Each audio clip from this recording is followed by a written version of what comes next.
Greetings from Solo, Indonesia. Welcome to the 11th International Conference on Communications, Network and Satellite, ComNetSat 2022. Ladies and gentlemen, while we are waiting for the conference to begin, as today's conference is organized by the Institut Teknologi Telkom Purwokerto, Indonesia. Before we begin our conference today, we have a few informations. First, we would like to seek your cooperation in completing this conference. Second, please turn on the camera and mute the microphone. Third, please rename your Zoom account by using code that already sent. Thank you for your kind cooperation and attention. Well, ladies and gentlemen, this is the 11th International Conference on Communications, Network and Satellite, ComNetSat 2022, Solo, Indonesia.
Purwokerto, kota pelajar yang memiliki multicultural. Setiap tahun 2 juta wisatawan datang untuk berkunjung. Destinasi wisata terus berkembang dan muncul. Keindahan alam merupakan potensi dan daya dukung. Tumbuh sebagai kawasan kota, Purwokerto menjadi kota strategis. Pembangunan sarana transportasi mendekatkan kota ini dengan kota-kota besar di Indonesia.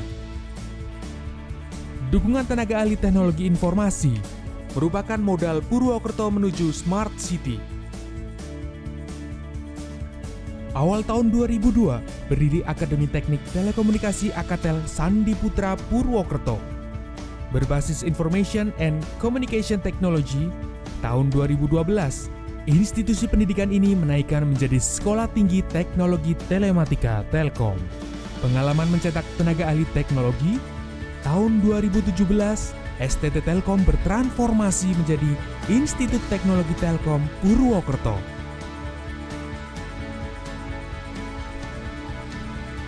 Saya sangat beruntung kuliah di ITTP Purwokerto, karena di sini saya tidak hanya diajarkan tentang telekomunikasi, tapi saya juga diajarkan tentang soft skill yang dimana akan menunjang karir saya setelah lulus nanti dari sini. Banyak pengalaman yang saya dapatkan di sini, entah itu dari dosen, dari teman-teman, dan itu sangat menarik untuk pembelajarannya. Pembelajaran juga nggak cuma muluk-muluk di kelas, tapi juga ada di lab. Berbicara mengenai kualitas dari metode pembelajaran yang diterapkan Institut Teknologi Telkom Purwokerto memiliki keunggulan yang cukup luar biasa. Salah satu keunggulannya adalah dengan menggunakan pembelajaran blended learning dan juga collaborative learning, di mana dosen dan juga mahasiswa dapat berinteraksi secara langsung dengan objek pembelajaran yang diterapkan oleh kampus. Metode pembelajaran yang diterapkan di Institut Teknologi Telkom Purwokerto itu ada yang model klasik, tapi juga kemudian sekarang sudah diterapkan model e-learning. Jadi perpaduan antara model di kelas dengan e-learning. Institut Teknologi Telkom Purwokerto adalah perguruan tinggi yang berorientasi pada masa depan. Secara penjaminan mutu, IT Telkom Purwokerto telah terakreditasi oleh BAN-PT, yaitu Badan Akreditasi Nasional Perguruan Tinggi, dengan predikat baik sekali.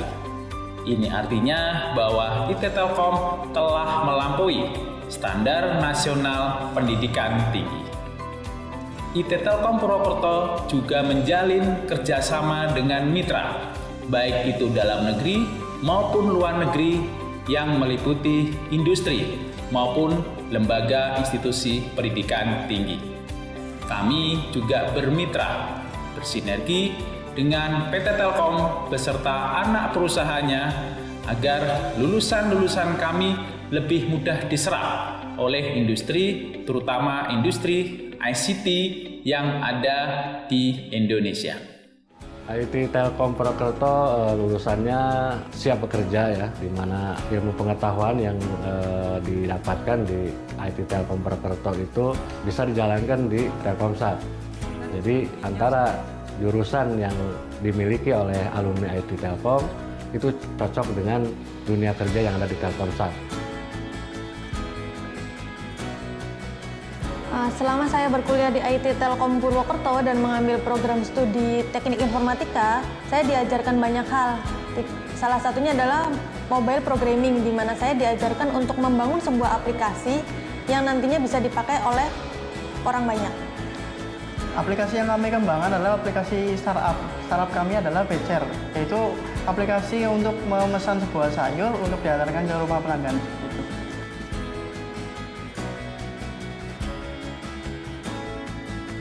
IT Telkom membangun Indonesia, mencetak tenaga ahli terampil dan berwawasan bisnis.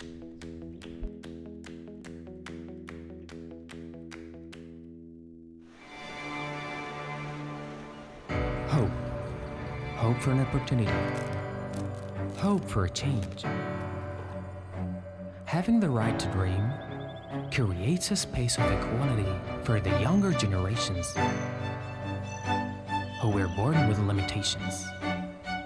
Every person has a dream, but not all can foster optimism. The genuine desire that springs from the depth of the heart, with a hope to wander far, to achieve the ever-growing dreams and enthusiasm. This journey cannot stop at all, since here the future of the country, the motivation in reaching a dream is no longer a worry, but rather something worth fighting for. To gather the willpower in building the nation, striving with great impulses,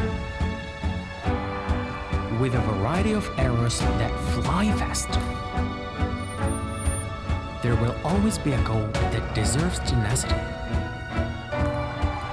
To understand the enduring struggle, to sincerely wish success for those we love, in having appreciation, in providing a vessel for those who excel. Slowly, but surely, the freedom to pursue education should be given wholeheartedly. Indonesia is a nation with millions of young people, eager for knowledge, passionate about accelerating, working for the country, and inspiring as well. Never hesitate to nurture your dreams and to be visionary. To the younger generations, we entrust our future. So, erase the differences, and together, we collaborate in raising the standard of our education. This is a long journey worth appreciating in terms of opening up possibilities, for giving a purpose to live in.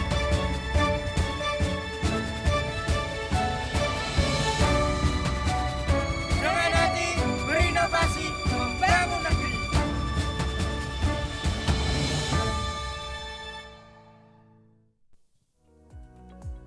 Good morning, ladies and gentlemen. Assalamualaikum warahmatullahi wabarakatuh. The Honorable IEEE GRSS Dr. Arifin Nugroho DEA, the Honorable IEEE Indonesia ComSoc Dr. Bambang Setia Nugroho, the Honorable IEEE Indonesia Section Dr. Ing Wahyudi Hasbi SSI MCom, the Honorable General Chair ComNetSat 2022, Rektor ITTP Dr. Arfianto Fahmi ST MT, and distinguished keynote speaker Carla Refli MSc PhD from University of Bologna, Dr. Vasilis Friderikos from King's College London, and Dr. Nolang Fanani Being MSc from Hyundai Mobis and R&D Center Europe, Germany. The Honorable, all the organizing committee and board leaders from ITTP, USM and ANRITSU, all the presenters and participants of today's conference. On behalf of the committee, I would like to extend a warm welcome to all of the participants. Welcome to the 11th International Conference on Communications, Network and Satellite ComNetSat 2022. I'm Diandrea Chica Francisca and my partner Halim Kista Karima as the Master of Ceremony today. Would like to appreciate you all of the attending this conference on November 3 until 5, 2022 on your busy day. And we would like to compliment to the ITTP for the organizing and hosting this event. We hope you will learn and get the new knowledge from today's conference. We have lined up for you to be fruitful and engaging. Distinguished speaker, ladies and gentlemen, before we officially begin our conference, we will raise and sing our national anthem, Indonesia Raya, and then Jayalah Telkom and Mars ITTP.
teknik terkini, menerapkan manfaat teknologi. Kembangkan peradaban bangsa berdaya saing tinggi, kinerja profesional, jalin kerjasama kualitas nyata, ITT Purwokerto jaya selamanya. Distinguished speaker, ladies and gentlemen, ComNetSat is the flagship conference of the IEEE Indonesia section, which is held virtually in 2022. The scientific conference is often referred to as IEEE ComNetSat. This conference is a major international forum for scientists, researchers, engineers, and practitioners interested in the study, analysis, design, modeling, and implementation. Implementation in ComNetSat, machine system, computational intelligence, science and engineering system, both theoretical and practically in various fields of application. The last ComNetSat has reached its 10th agenda, where this event was successfully held in Purwokerto, Indonesia in 2021. Distinguished speakers, ladies and gentlemen, before we begin the welcoming speech and keynote speakers, we would like to invite all the participants to take a picture first. For those of you who did not turn on the camera yet, please turn on your camera first. Well, please be ready to take a picture. Starting now, the committee will take a picture page by page. So please be ready and hold your smile for a while. Okay. 1, 2, 3. 1, 2, 3. Next again. Next page. Okay. 1, 2, 3. Next page again. 1, 2, 3. Okay. Next page. Okay. Wait a minute. Okay. 1, 2, 3. Okay, thank you. Distinguished speaker, ladies and gentlemen, I would like to invite the General Chair ComNetSat 2022 to deliver welcoming speech and give us the report of the 11th International Conference on Communications, Network and Satellite, ComNetSat 2022. Please welcome Dr. Arfianto Fahmi, ST.MT.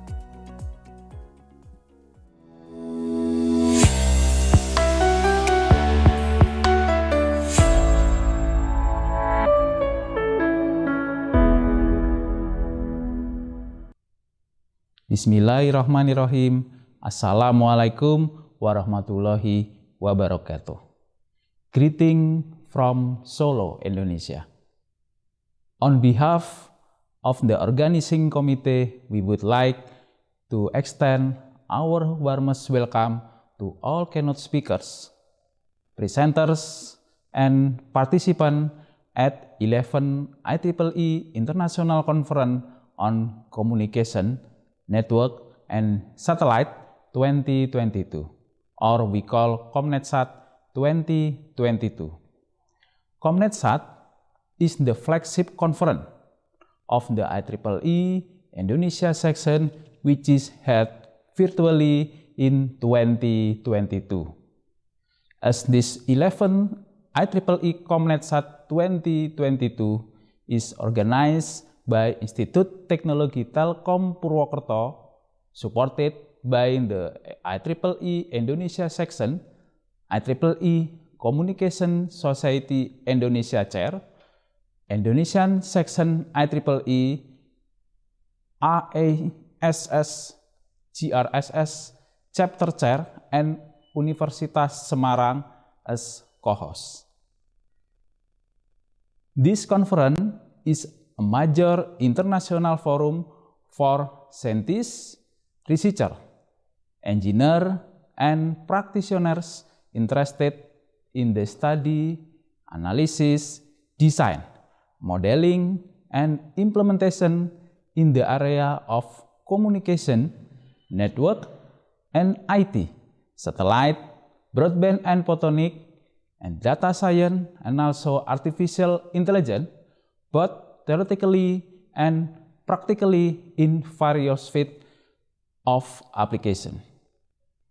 The core purpose of IEEE is to foster technological innovation and excellence for benefit of humanity.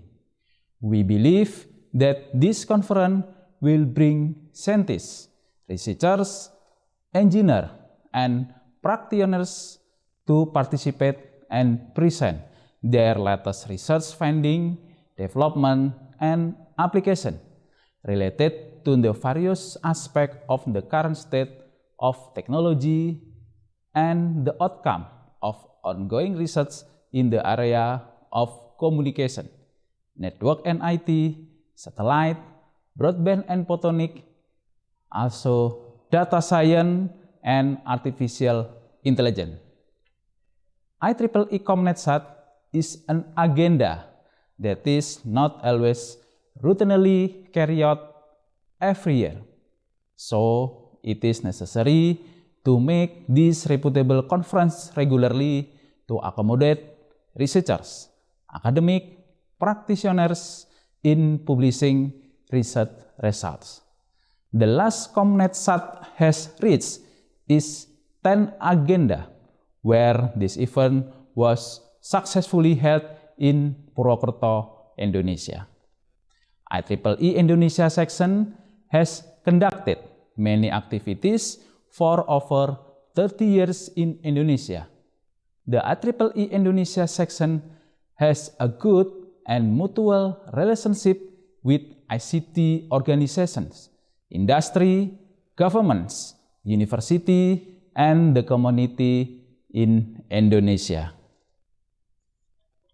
As the 11th IEEE International Conference on Communication, Network and Satellite 2022, this conference shows its sustainability due to the hard work of conference organizers, well-organized conference, and high-quality papers. We hope that some high-quality conference will be continued and strengthened shortly. Therefore, the result will benefit positively, impact human beings, especially for Indonesian people. Despite the challenges, the 11th IEEE International Conference on Communication Network and Satellite 2022 organizing committee and volunteers work very hard to complete the conference program, uphold the quality conference, and meet the author's expectation. IEEE ComNetSat 2022 aims to address the current state of technology and the outcome of ongoing research in communication, network, and information technologies, satellite, broadband and photonics, data science, and artificial intelligence. I hope you all find this conference highly engaging, fruitful, and beneficial for your Fuerteventura. Your support will also make this memorable and successful event. We wish you to stay healthy, and productive. We are looking forward to your contribution and participation. Thank you. Wassalamualaikum warahmatullahi wabarakatuh.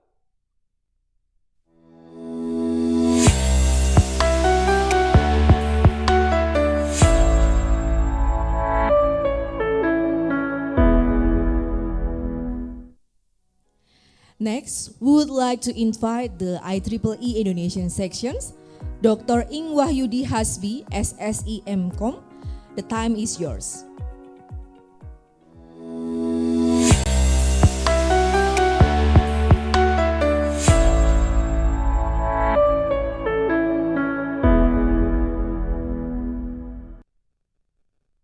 Distinguished guests, colleagues, researcher, professional, ladies and gentlemen.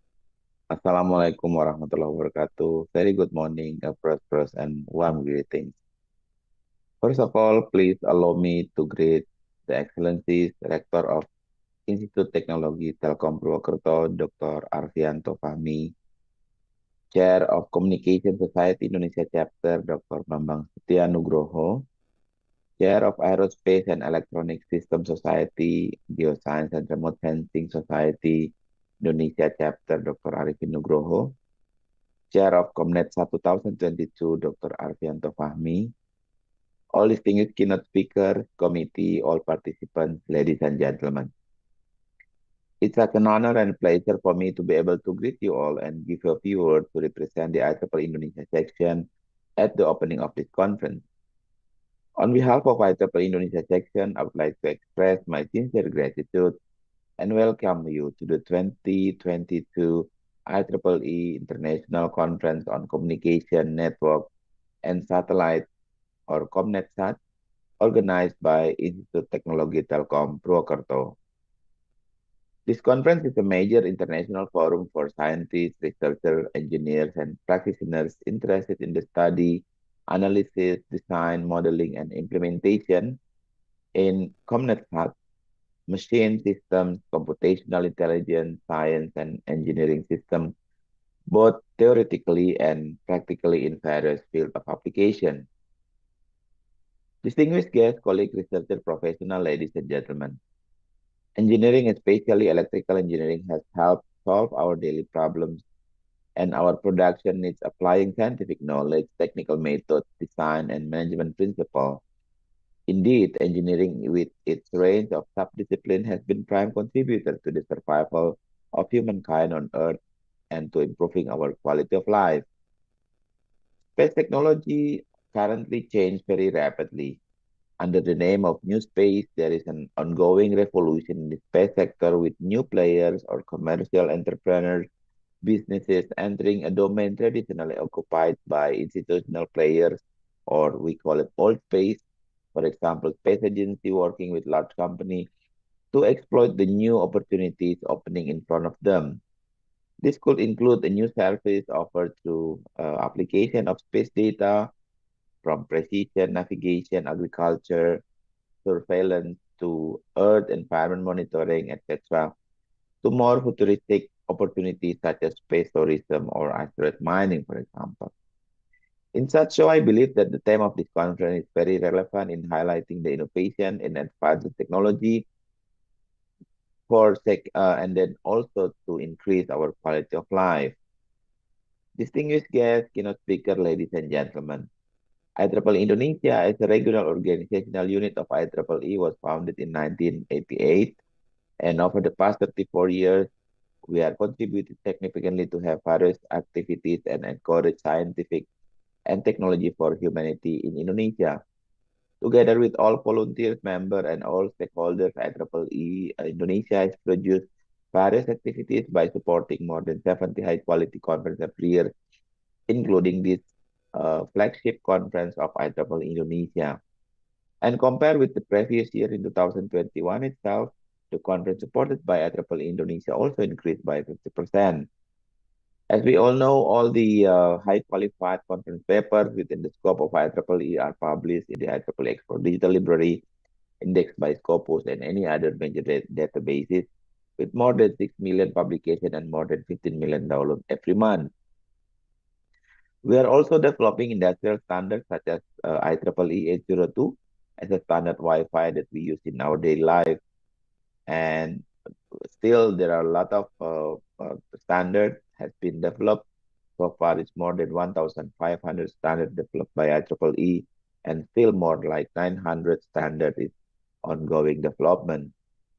We are also in Indonesia hold more than 40 professional, technical, non-technical, and administrative activities for all our members.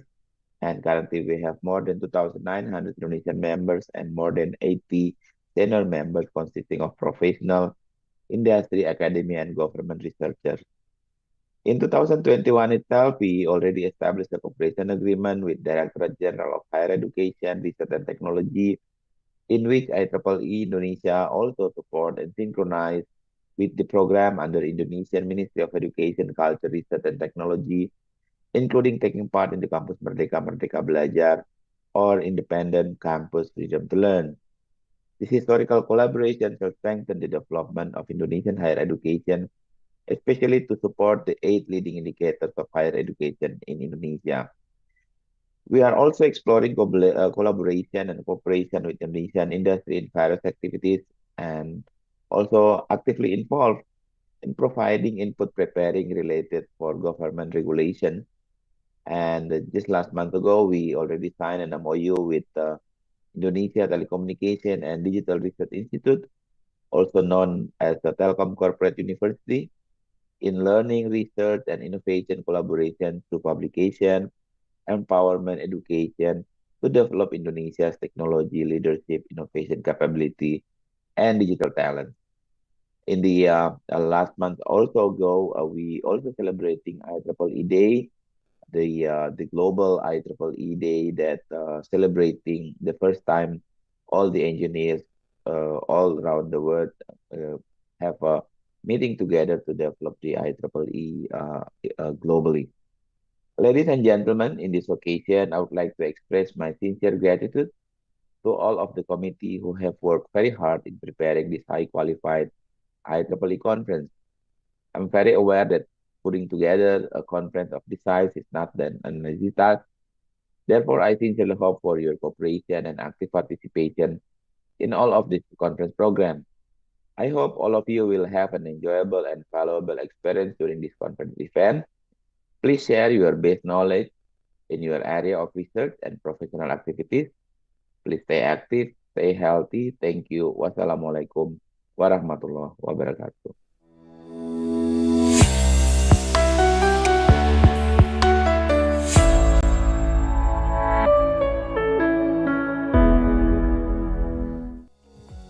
Okay, and then we would like to invite IEEE ComSoc Dr. Bambang Setio Nugroho.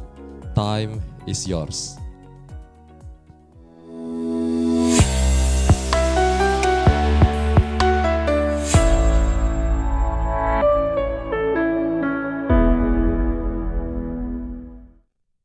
Assalamualaikum warahmatullahi wabarakatuh. Honorable guests, distinguished speaker, and participants, and ladies and gentlemen, good morning.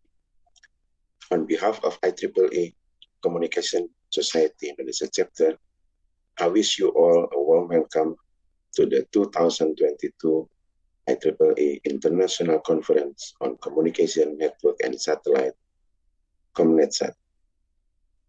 Thank you for participating in this event.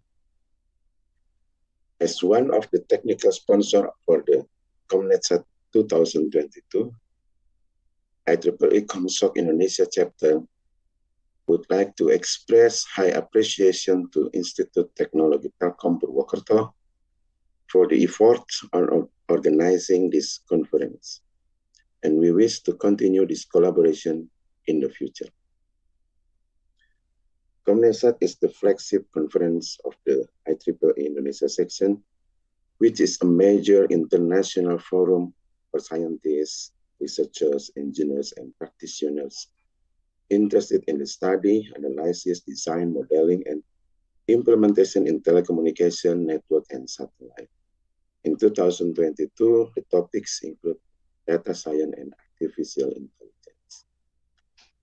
Regarding these topics, Indonesia is among the fastest developing telecommunication market in the world, driven by growth in both mobile and fixed broadband subscription. Mobile subscription are forecast will continue to grow strongly in the 2020 and the 2025 period after a slowdown in 2018. Fixed broadband subscribers will also continue to grow and increase their household penetration, expanded coverage, greater affordability, service improvement, increased data usage, and smartphone penetration are the main driver of growth in the telecom sector. Indonesia will continue to expand 4G coverage, rollout of 5G technology, increase service affordability, and the creation of pervasive customer-centric experience, all brought about by competitive pressure, are the main stimulant of growth in the sector. In addition, the development of the nationwide fiber optic and satellite network infrastructure is key focus of the industry regulatory body, backed by strong investment in capital expenditure. We hope that new ideas and inspirations will emerge from the researcher at the ComNetSat 2022, which can be further elaborated for the advancement of telecommunication in Indonesia. IEEE ComSoc Indonesia chapter has conducted many activities in Indonesia in terms of collaboration. We have a good and mutual relationship with multiple partners, such as ICT organization, industries, universities, as well as the government of Indonesia. IEEE ComSoc Indonesia chapter has contributed and sponsored many international conferences annually. We hope in the future some high-quality conference will be continued strengthened, so the result will give more benefits and positive impact to the human being, especially to Indonesian people. Cooperation in the international conference is only one activity among many others of IEEE ComSoc Indonesia chapter activities in Indonesia. Some of our other activities are public lectures, intellectual gatherings, workshop, humanitarian, and research grant, and many more. I sincerely wish that this conference will be a great success, not only as a chance for sharing knowledge and experience, but also a commencement of a long and fruitful cooperation between participants. Thank you very much.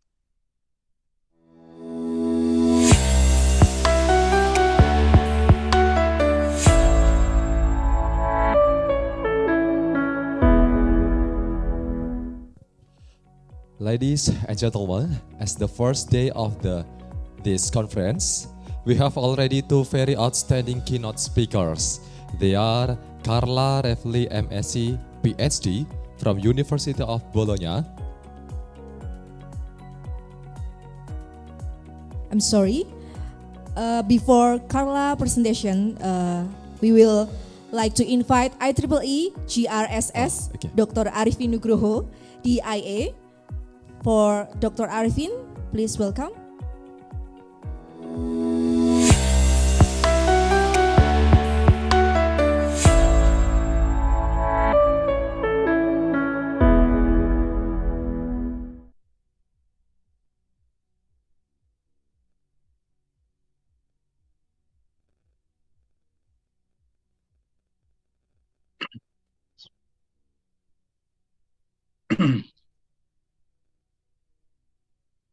In the name of Allah, the Merciful, the Compassionate, dear Allah,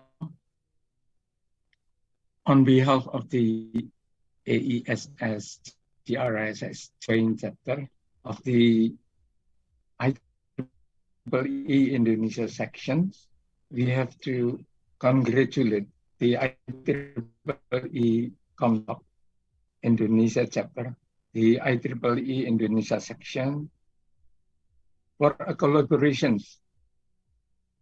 to the ComNetSat 22, which is being organized by Institut Teknologi Telkom Purwokerto and Universitas Semarang. The committee has exerted its hard efforts to running this reputable series of technical conference par excellence amid the still difficult pandemic situations in certain part of the world, so as to be able to gather significant number of contributions ranging from satellites, IoT, data science, communications, networks, UAV, and photonics. We have to admit the dominance of data science and AI, which is at the moment of 29 contributions, co-seconded by communications, which is 25.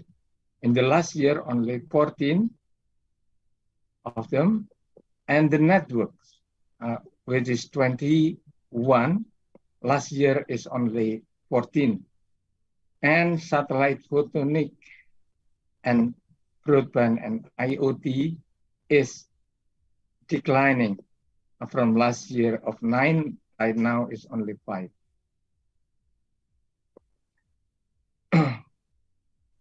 Let us also convey our sincere thanks for the excellent contributors of paper works by the authors and co-authors coming from academic institutions from 11 countries of origins, with one of the paper is being contributed by high schools and vocational students. Congratulations. We should be very grateful for grant support being received to make this even more meaningful by the excellent keynote speakers, which graciously share their topics and its updates and trends,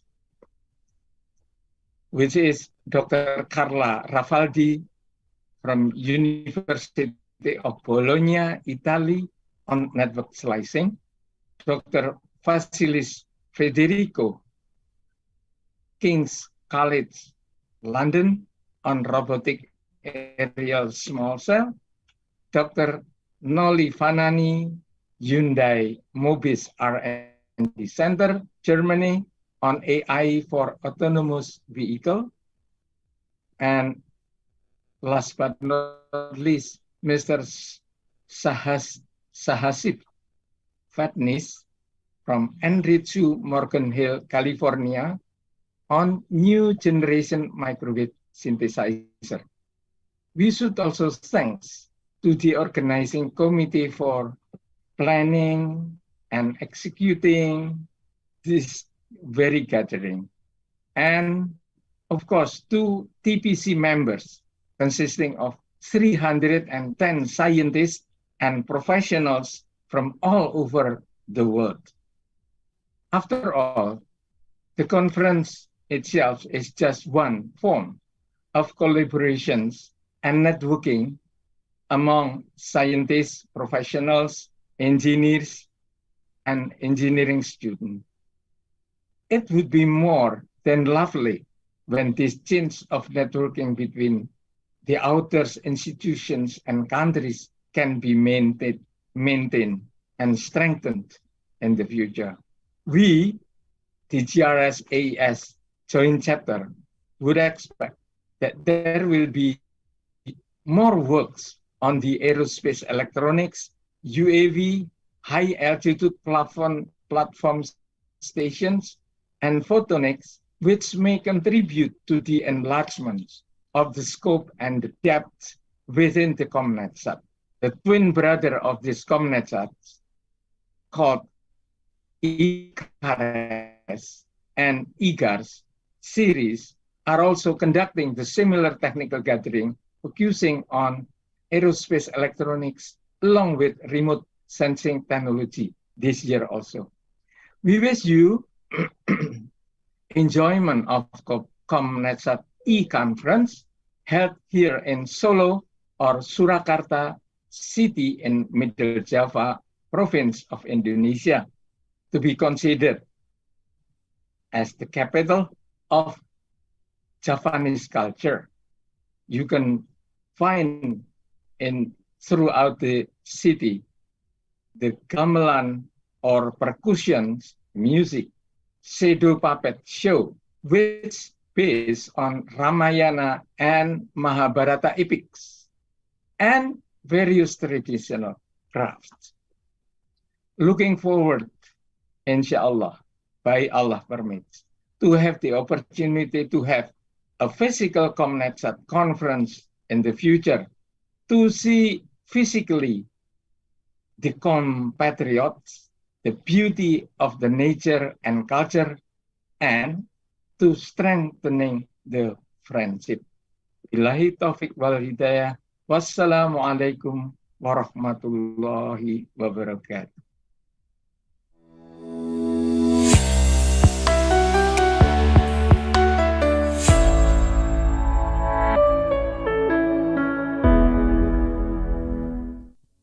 Okay, ladies and gentlemen, as the first day of this conference, we have already two very outstanding keynote speakers. They are Carla Reveli, MSc PhD from University of Bologna, and then Dr. Veslis Frederikos from King's College London.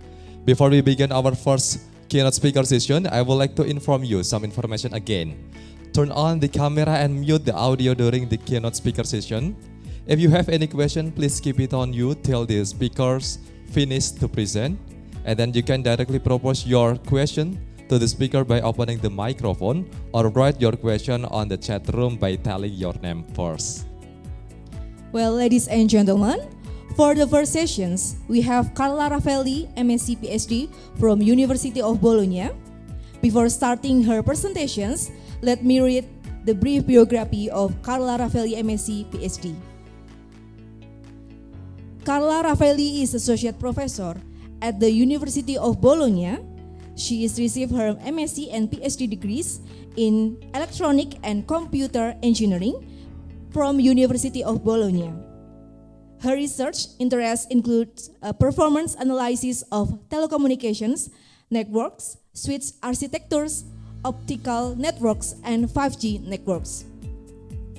She is Associate Editor of IEEE ComSoc Information.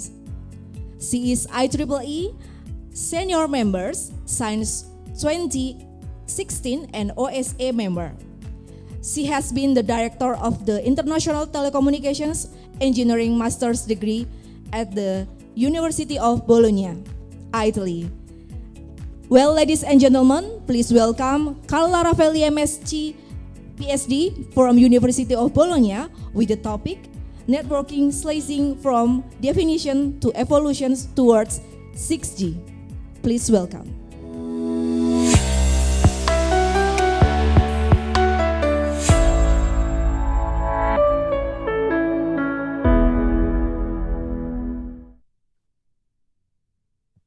Okay, good morning to everybody. Thank you for your kind presentation and your kind invitation. I am very proud to be here. Unfortunately, not with you physically, but communication. Let us be in contact in a very nice way anyway. And so now I will share my screen. Okay.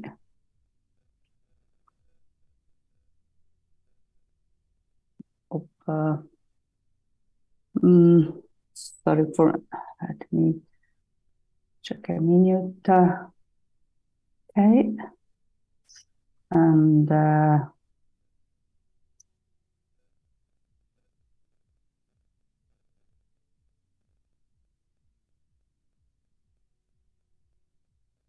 okay, I think you are seeing my screen now. Please confirm. Yes. Okay.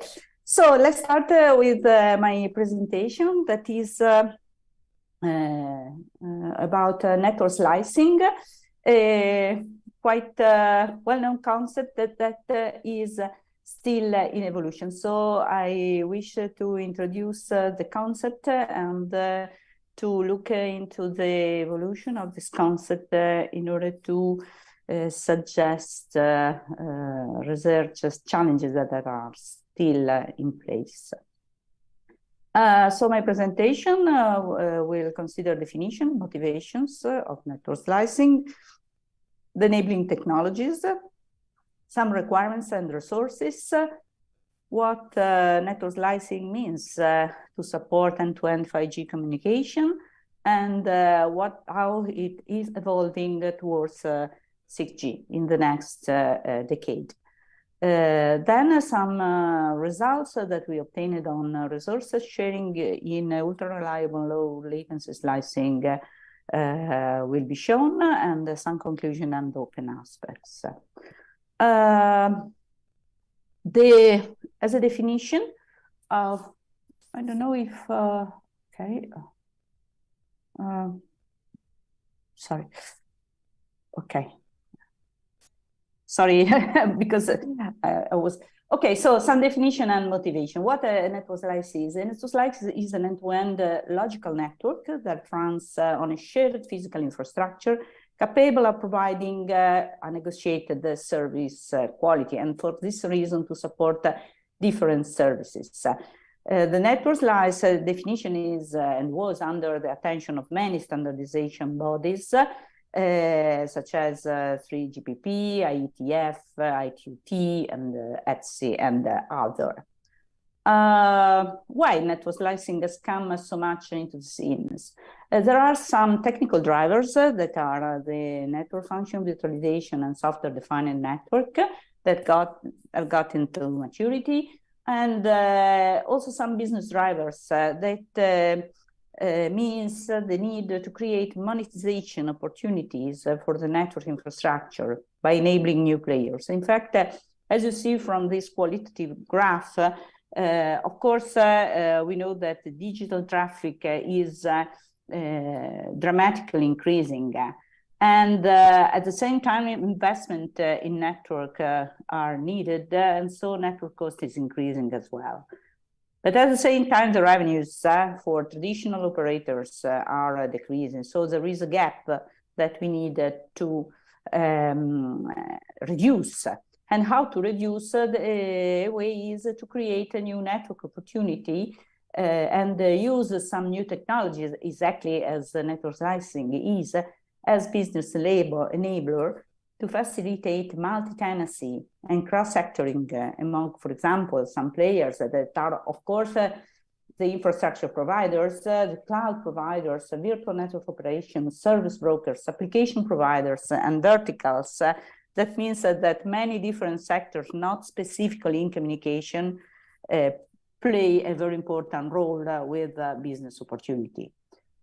Network slicing is not a new idea. It comes from the concept of infrastructure as a service of cloud computing, where different tenants share computing, networking, and storage resources to create different and isolated virtual network on a common physical infrastructure. So the basic concept is sharing that still exists in network slicing today, but in emerging context, there is a huge presence of virtual machines which support virtual network functions that are hopefully instantiated and connected via virtual network, VLAN or VPN. In principle, and this is the key point, any network function can be virtualized and play its role in the slice. As a consequence, new frontiers and challenges are represented by the possibility to create on-demand end-to-end network slice for dynamic provisioning of services throughout different administration or application domain and context. Network slicing basically comes from the abstraction of the physical infrastructure through the network function virtualization. And we create a set of abstracted resources and functions, and by means of virtual function chain, we create the virtual infrastructure. Everything is performed under the control and management of software-defined network. So let's look to the basic, to the enabling technologies for this concept, how to implement a network slicing. Basically, the key function is the network function virtualization, that decouples the physical network resources from the function that run on them, and each service is decomposed into a set of virtual network functions implemented via software running on general purpose hardware. The virtual network functions need to be managed to support the service, and the virtual network function can be instantiated, moved, terminated at runtime in different locations. Either hypervisor or container technologies operate to implement the virtual network function that form the service. Just to look to these two basic concepts, the hypervisors, which is an alternative of the container technologies implementation, is responsible for producing, controlling, and managing virtual machines, each with its own operating system. We can have type 1 or type 2 hypervisor, bare metal, the so-called bare metal, or hosted as a software platform. As an alternative technology, there is a container technology. It's an abstraction of the application layer and use the operating system of the host machine and in order to support the network function virtualization. They are alternative, each has its own pros and cons, being the container lighter solution. And in this figure, we see the different role of hypervisor type 1, which is directly connected to the hardware, is the firmware, the hypervisor type 2, which is between the operating system of the machine and the virtual machine created, and the container that is based on the hosting operating system. The main difference between the virtual machine and the container is that each virtual machine has its own, possibly different operating system on the same hardware. Instead, the container is based on the operating system. So there is some pros and cons that is worth to be considered, and I suggest you to do. Everything is under the control of software-defined networking. In order to, the SDN is a set of techniques that allows implementation, operation, and management of virtualized service, because the virtual network functions that are created by hypervisor and container need to be linked to form a service chain. SDN operates by decoupling the control from the data plane as illustrated in this figure, and the network intelligence is logically centralized, possibly with distributed implementation. And the key point in this separation is the connection between the two that happens through an open interface that makes the transport network programmable by means of the SDN. So this single logical point is absolutely of paramount importance to control the network and greatly simplify the task of enterprises and carriers, so creating the business opportunity that we were mentioning before. So let us look at the requirements and the resources that are needed to support the network slice. Basically, the network slice should be programmable, adaptive, reliable, and secure in order to create a new environment for services. There are 7 main principles for network slicing that we can quickly look at. Network slicing is typically end-to-end, possibly through different administrative domain. Support customization, resources are allocated to each tenant to optimize utilization with respect to service requirements. It requires isolation, performance guarantees, and security for each tenant, and possible multiplexing gain reduction can come from this. And programmability to allow third parties to control allocated slice resources via open application programming interface. Hierarchical abstraction to manage the complexity of the problem is introduced. Resources can be hierarchically organized at different levels of abstraction. A virtual mobile operator, for example, can acquire a slice from an infrastructure provider and offer some amount of a utility to a utility provider to form an IoT slice and other amount to other businesses. And elasticity, that means to reshape the use of the allocated resource, and automation, that is a key point towards the evolution to 6G, that means enable on-demand configuration, signaling-based mechanism, and zero-touch network slicing. The hierarchy of slicing has been proposed by the next generation mobile network some years ago, but is still valid. And here we see the concept that I have just illustrated of a service that can use a different layer of network slice created as virtualization, but in the end achieving and using the same set of physical resource infrastructure. The elements, the components that make the slice possible are the bandwidth. Each slice has its own fraction of bandwidth on a link. Topology, each slice has its own view of the network nodes, switch, routers, and connectivity in between. The device's CPU with the proper computational resources assigned to each slice. The storage, the forwarding table and control plane, and a specific portion of the traffic should be associated with a slice to be isolated from the remaining underlying network. What characterizes slice is its life. The network slice life cycle is characterized by basically six phases, which are the preparation of the slice, understanding what the slice should be, the deployment, what the slice will need, the configuration, which is the actual configuration on the machine, the activation, that means that the slice start its running, the runtime management, that means that the slice can be reconfigured during its life, and the decommissioning, the release of everything related to the slice. And the network management orchestration manages the virtual network functions that are the basic building blocks of the network slice to maintain the level of service required throughout the whole network slicing life cycle. And this is a key point, especially in the future, because this phase needs to be highly automated. What about the use of network slicing within 5G? 5G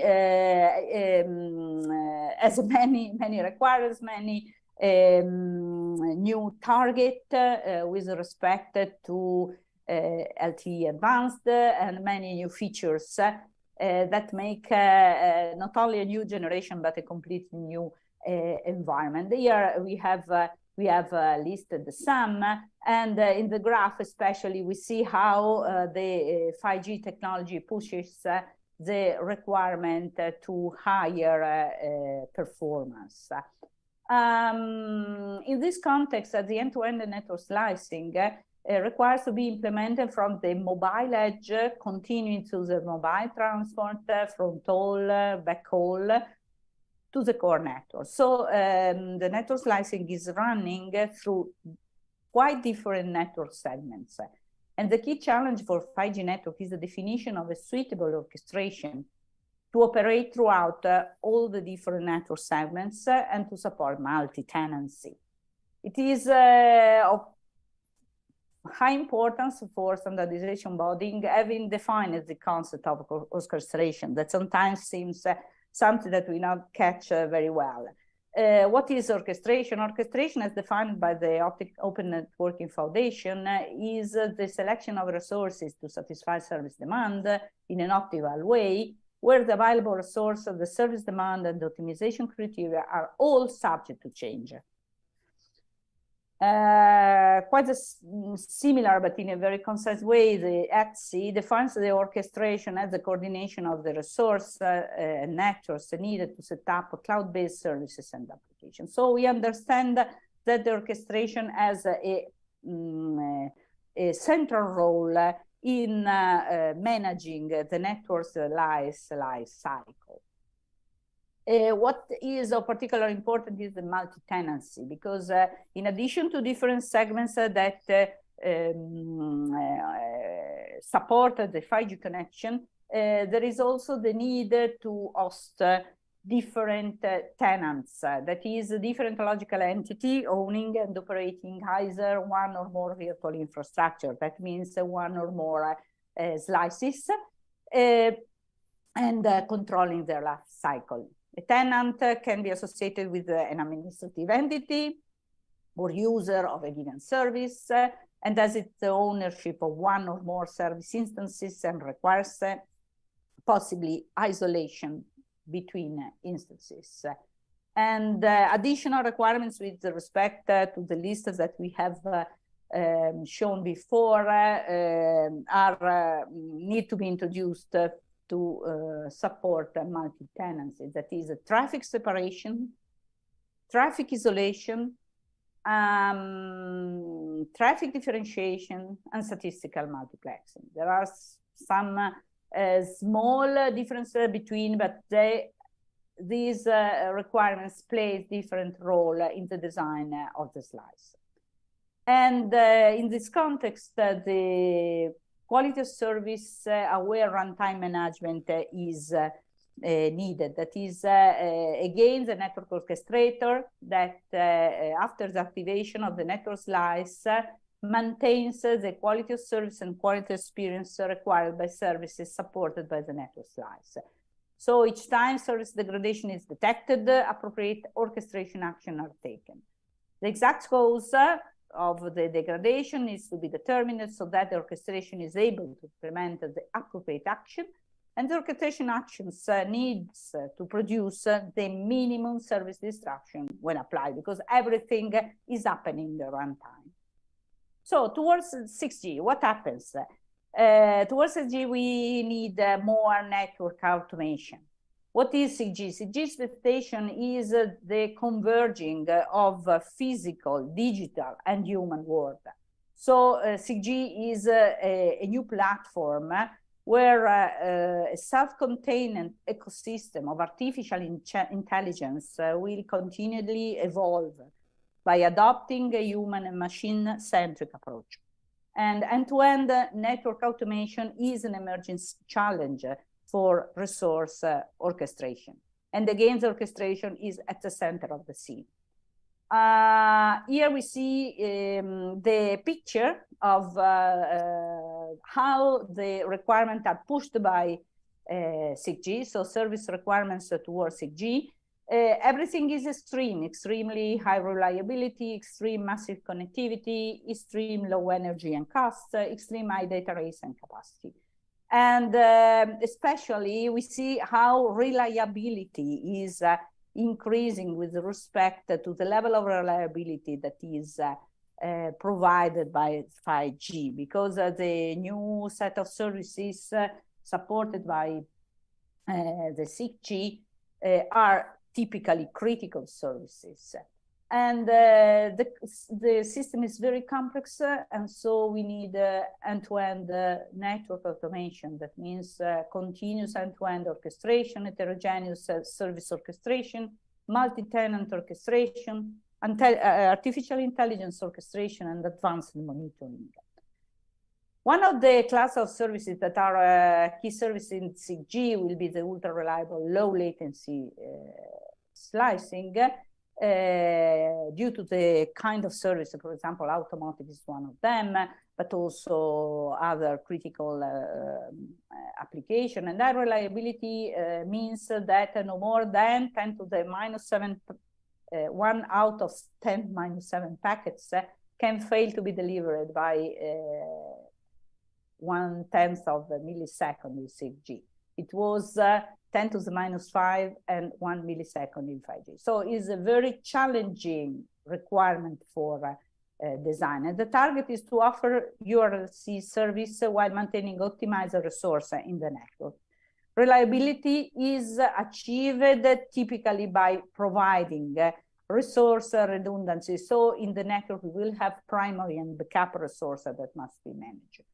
And how to solve the network slicing URLC problem, where to allocate the network function needed to configure a slide and meet complex multi-faceted service requirement. For example, in automotive, we will have latency requirements, so the virtual network function is located at the latency lesser than the target latency that we want to obtain. The reliability constraint, the virtual network function, must be redundant. And in any case, the resources needed to support the network slice represent a cost, so they must be optimized.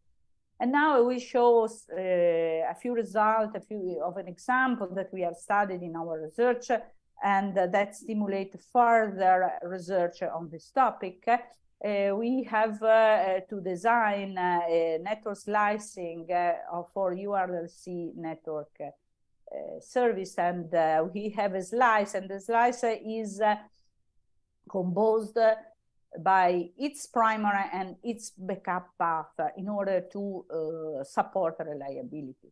We can study different alternatives in designing this kind of slices, and the dedicated path protection and the shared path protection. That means the first that the slice consists of a primary path and the disjoint dedicated backup path, the green one and the red one, while the shared path protection, we have that the backup path is shared among all the primary paths that have disjoint primary resources. So that in case of single failure, as we have studied, we can shift to the backup path. And we have studied only a segment of the, we show you now only a segment of the network, which is for example, the metro transport network, where we have some target nodes that connect to the core network, that are the red one and the blue node, that are the network connected to the radio part. The optimal allocation means that we need to satisfy a cost function in relation to some constraint on resources. So the available bandwidth and the processing unit in the node must not be exceeded.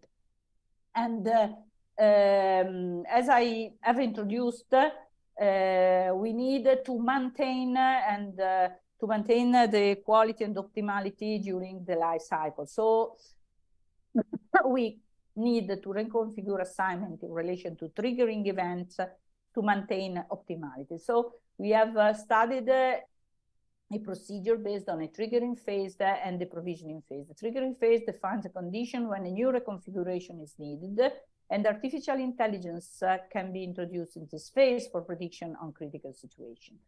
The provisioning phase, in our example, reconfigure backup path so that not to disrupt the main server on the primary path. So the cost during the backup resource assignment is to optimize the resource allocated for resiliency.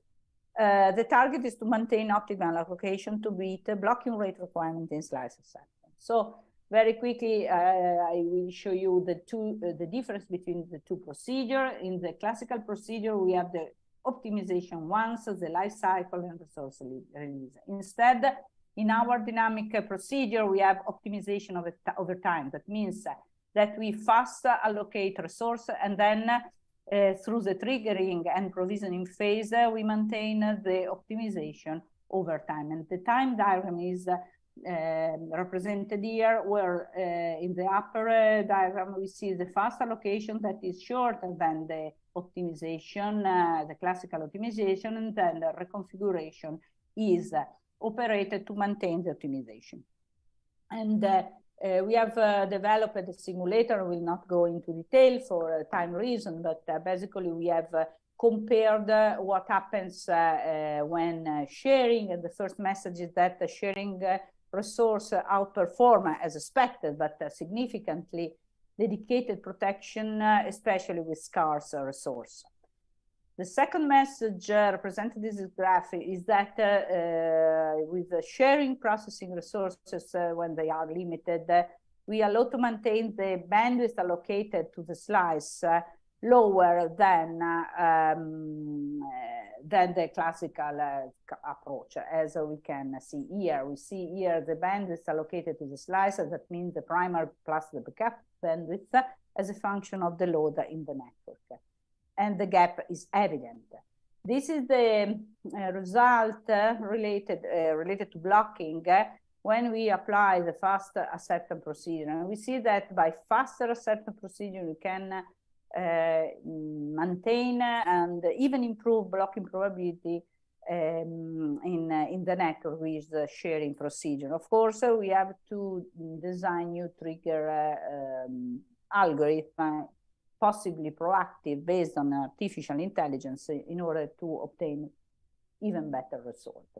So my conclusions and open aspects. So we can say that network slices is a key solution in virtual infrastructure deployment. Dynamic reliable slicing is needed to adapt resource allocation to changing needs. So dynamicity is a key point, dynamicity is a key point, especially in future network. Dynamic reliable slicing has been studied with latency constraint to support URLC service, which is a key service in future network. Triggering algorithm can be adopted based on machine learning, reinforcement learning to predict a critical situation in the network and facilitate network automation. Distributed and AI, artificial intelligence, and new network architecture needs further investigation to fully exploit network processing capability. So where artificial intelligence is located, where artificial intelligence is exploited, which architecture for native artificial intelligence in support of network slicing. So these are all open questions that must be applied, and not only at the net and the metro segment, but of course at the end-to-end chain of different segments in the future network. So this concludes my presentation. I wish to thank you for listening to me. And I suggest some references that you can consider to push your research further. Okay. Okay, thank you, Carla Refley, MSc PhD. And then we are on Q&A session. You can directly propose your question to the speaker by opening the microphone or raise hand first, or write your question on the chat room by telling your name first. Okay, any question from audience?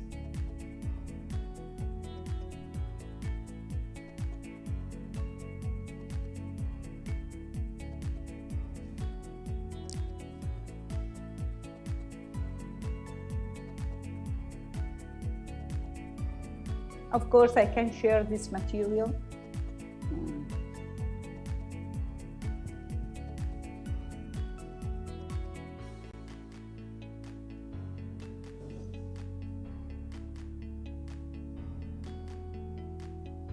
Okay, the first question from Tiara: How you can the network slicing accommodate autonomous vehicle communication in very high speed mobility for the future 5G or 6G communication?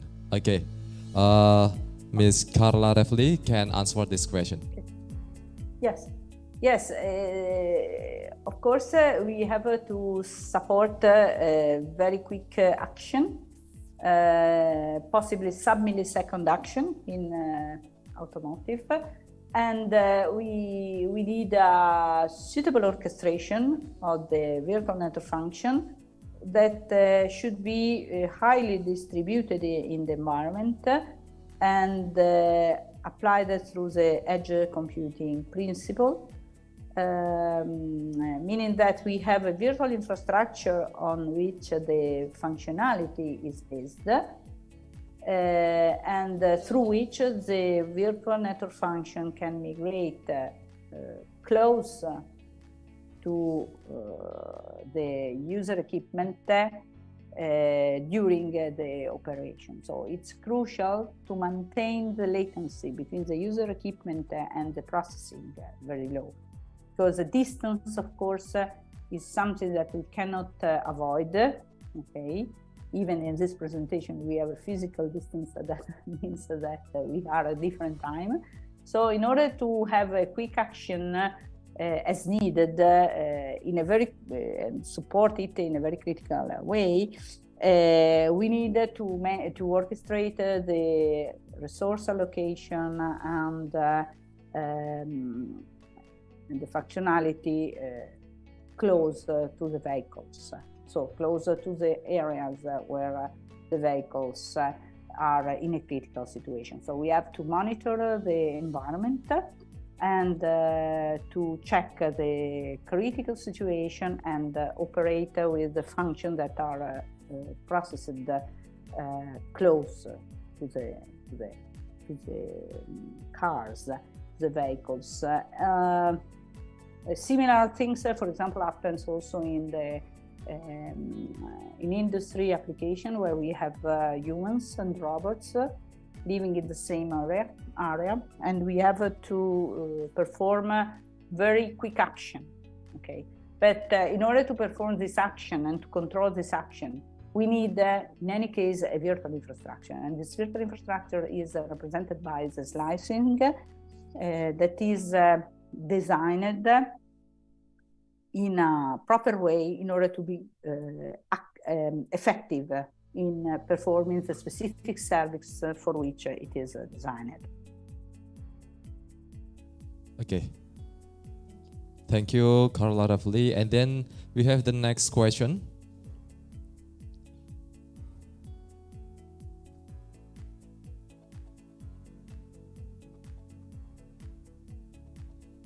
Okay, the next question. Okay, I see in the chat. Okay, sorry, I was not. Okay, can you explain more detail what is meant by statistical? Is there any difference with the dynamic bandwidth allocation method? Statistical multiplexing means that the resources are shared in a statistical way, meaning that we have no dedicated resources. So basically, when we talk about network slicing, the network slicing is configured as a bandwidth. We have a slice with a given bandwidth. That bandwidth is statistically shared among different potential users. For example, different cars can use the bandwidth in a shared way of the slice that has been designed for that service. The dynamic allocation method is something that comes before the statistical multiplexing, meaning that yes, in some sense is a dynamic bandwidth allocation method, but in the literature, what we mean as a dynamic bandwidth allocation method, we mean how much bandwidth we allocate, for example, to the slice. After having allocated a certain bandwidth to the slice, we perform the sharing, the statistical sharing of that bandwidth during operation. We can change the bandwidth allocated to the slice, and this is the dynamic bandwidth allocation. But having allocated bandwidth, then we can share in a statistical multiplexing way. So there are two different levels of sharing of the bandwidth. Okay, thank you for the answer. Next, we have one last questions. Okay. The last question is about the research. How is the network? Energy efficiency. Yes, this is a very important question. Of course, processing use energy, and we have to reduce as much as possible the processing in order to reduce the energy consumption. And the optimization procedure can take into account this aspect. Optimization reduces the resources, the amount of resources, and while reducing the resource, it tackles also the energy consumption problem. But the energy consumption problem can be targeted specifically, which is very important. For example, one of the studies that we have performed was on minimizing the migration of the virtual machine from one place to the other.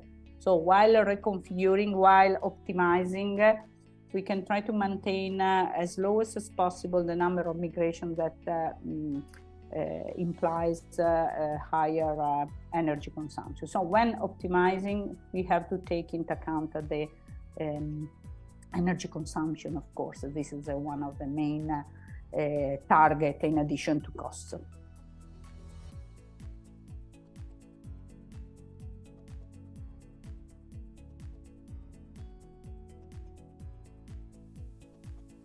Okay, thank you for the answer and your presentation. Carla Raffaelli, MSc, PhD from University of Bologna. Okay, for the next. We have one one question again. Okay. One more? One more. One more, From yeah. Andre. Yes, I see. Yes, so this is a big challenge, of course. We have to cope with very high-speed mobility for the future. So we have to be very proactive, I think. And in this sense, machine learning approach are key technology. I don't know if the question is changes, but for the very high speed, I answer we have to be proactive, and possibly we have to be hierarchical. I mean that we are studying now a hierarchical approach of the orchestration, where we have an internal cycle where we perform a very high speed action, and an external cycle where we perform processing in order to support the very high speed action. So this is of course a very difficult open point and challenging. Besides the opportunity for CG, what new business opportunity based on the benefits and the cost of network strategy? Basically, I think that the opportunity, what new business opportunity based on the benefits of network strategy? The most important aspect of network slicing to answer this question is the programmability. So the programmability and possibly the human-centric approach. So the network will be designed in order to understand the user needs and auto-configure. That is a big novelty in the 6G with respect to previous generation. For this reason, we say that 6G is adopts and implement a human-centric approach. That means that the network itself is able to understand what the user needs and offer the service. Of course, this is also challenging. This is also requires a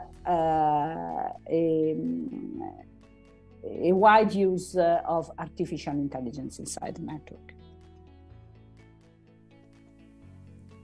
Okay, I think it's enough for the participant give the answer. Okay, thank you so much, Dr. Carla Raffeli, MSc PhD. And next. Okay, ladies and gentlemen, for the second speaker we have Dr. Veslis Friderikos. Okay, before we next keynote speaker, yes, we move to give the certificate. Speaker. Yeah. Well, for the ladies and gentlemen, we have closed the end of first keynote speaker. Then the end of the keynote speaker session, we would like to invite the chairman of the event, Dr. Arfianto Fahmi, STMT, to give the appreciation to this keynote speaker. Okay.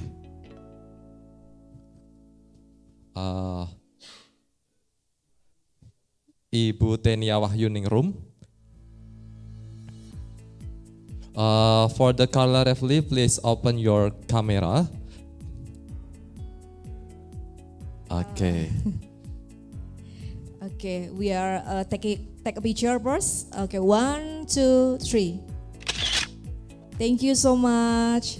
Okay, once again, thank you Carla Refli and Ibu Tenia Wahyuningrum. Okay, ladies and gentlemen, the second speaker we have Dr. Veslis Friderikos from King's College London. Before starting his presentation, let me read the brief biography of Dr. Veslis Friderikos. Veslis Friderikos is currently a reader at Department of Engineering at King's College London. He has published 200 research papers in flagship IEEE, Elsevier, Springer's Journal, International Conference and Book Chapter. He has received 2-time Best Paper Award in IEEE ICC 2010 and WWRF conference respectively. He has been visiting researcher at WinLab in Ruther University, USA, and received of the British Telecom Fellowship Award. His research interests lie broadly within the closely overlapped area of wireless networking, mobile computing, and architectural aspect of the future internet. Veslis a member of IEEE, member of IET, and member of Inform section on telecommunication. Hello, Dr. Veslis. Have you joined this room? Okay. Yes. Well, ladies and gentlemen, please welcome Dr. Veslis Friderikos from King's College London with the topic Robotic Area Small Cell for 6G Network Densification. Time is yours.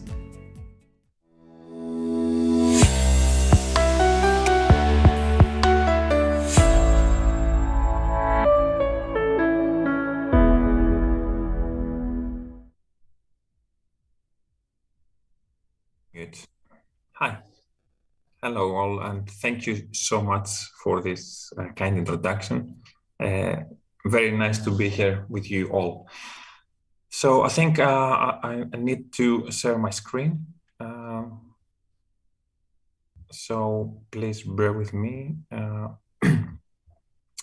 Let me try to share my screen so we can start this discussion. Okay.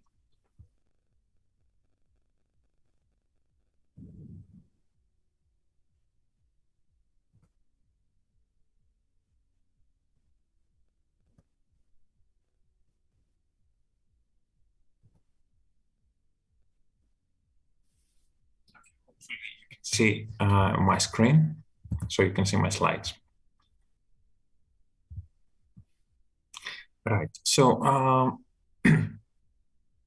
if you're able to see my slides, I think we can start. So, okay, so once again, thank you, and nice to be here with all of you. So the talk of my presentation, I would like to give an overview of what we are proposing for 6G network densification in general for 6G networks, which is what we call aerial robotic small cells, which can be used for efficient 6G network densification. So the aim of this talk is to give an overview without going too much into the technical details. So I think before I start, maybe it's worth just like one slide, a few words about us, who we are, so and where I'm coming from. I'm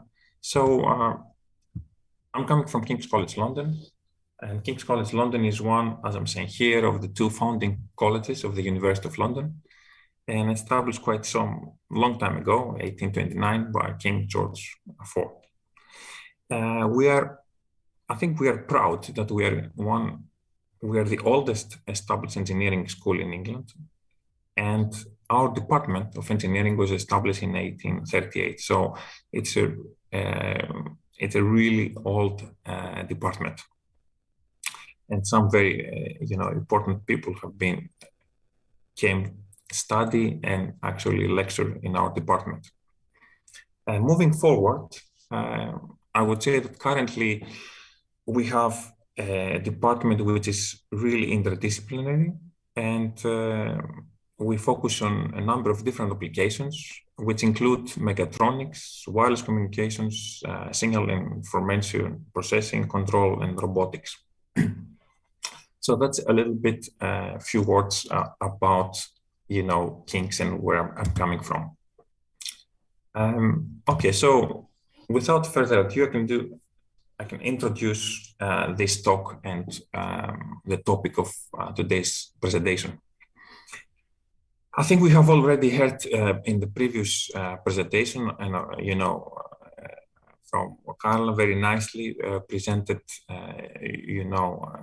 some of the challenges for 6G, and it is, everybody agrees that 6G networks will further propel what we get in terms of data rates compared to what we have in 5G. So in terms of how we increase rate, I think this will be in a sense similar to what we have done in previous generations, right? So we always try to increase the data rate from 3G to 4G to 5G to 6G. I think the same will happen for 6G. Now, in order to achieve this increased data rate, it seems that, everybody agrees that we have to move higher in the frequency, right? We need higher frequencies in order to increase the data rate. So therefore, that's why we can see there is a massive amount of work today on millimeter wave and even sub-terahertz communications. So we move higher in the frequency domain so that we can get more rate. Now, the problem with that, as I'm saying here in the third bullet point, is that as we increase into the frequency domain, the characteristics, of course, of the signal becomes a little bit more challenging compared to lower frequencies that we're using today. So therefore, we will need to have a massive network densification in order to provide ubiquitously in a specific geographical area very high data rate. So this is really a key problem.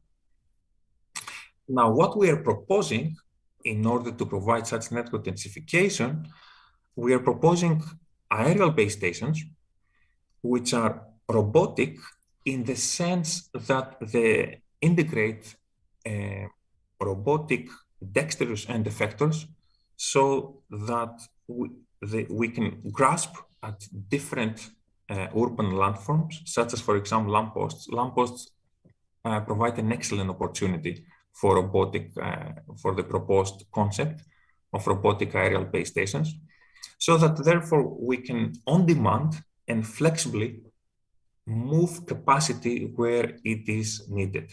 So this is really the concept of what we are proposing. And I think it is worth setting the scene about the area of aerial base stations as with respect to the current research efforts within IEEE. So here what I'm presenting is the number of IEEE published papers over the last 5 years. So this is this one. And the next one, the next bar, the red one, is up to 2017. So as you can see, there is a massive amount of research effort over the last 5 years when we're looking into the area of wireless and UAVs.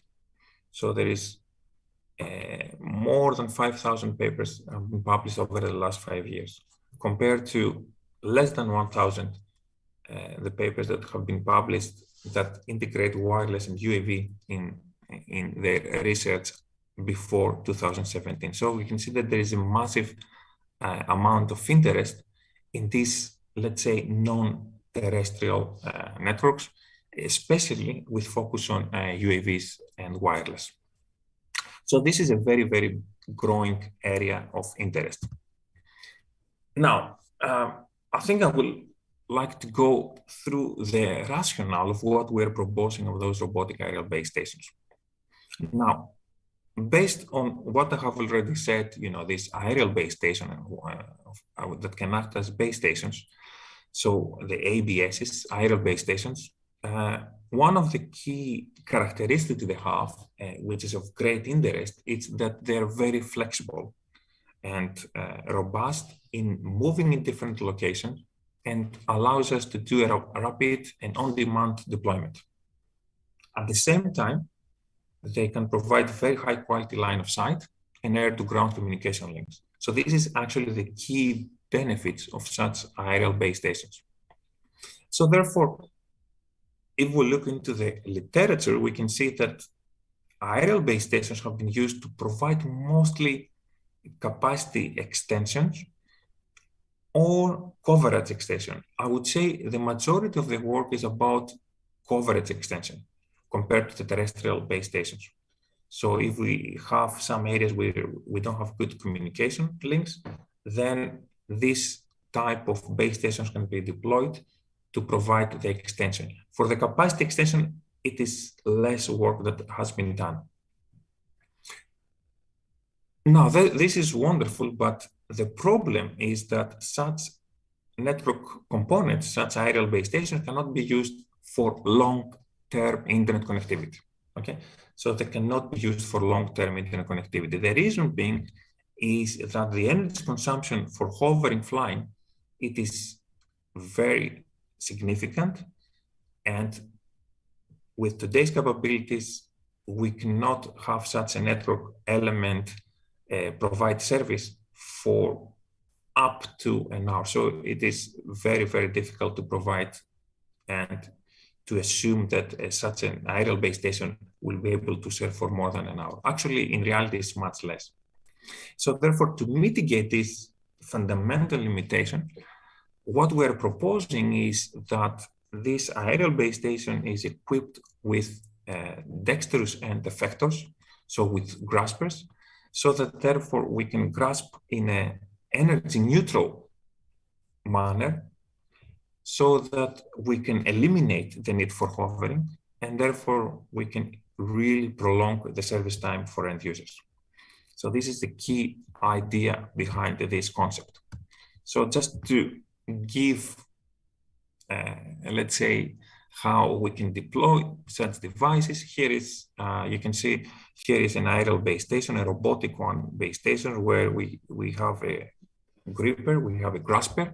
So those elements can move to land, urban landforms. In this specific case, it's a lamppost, and therefore the robotic small cell will be located and will grasp in this specific location, and therefore we will not spend any energy in flying or hovering.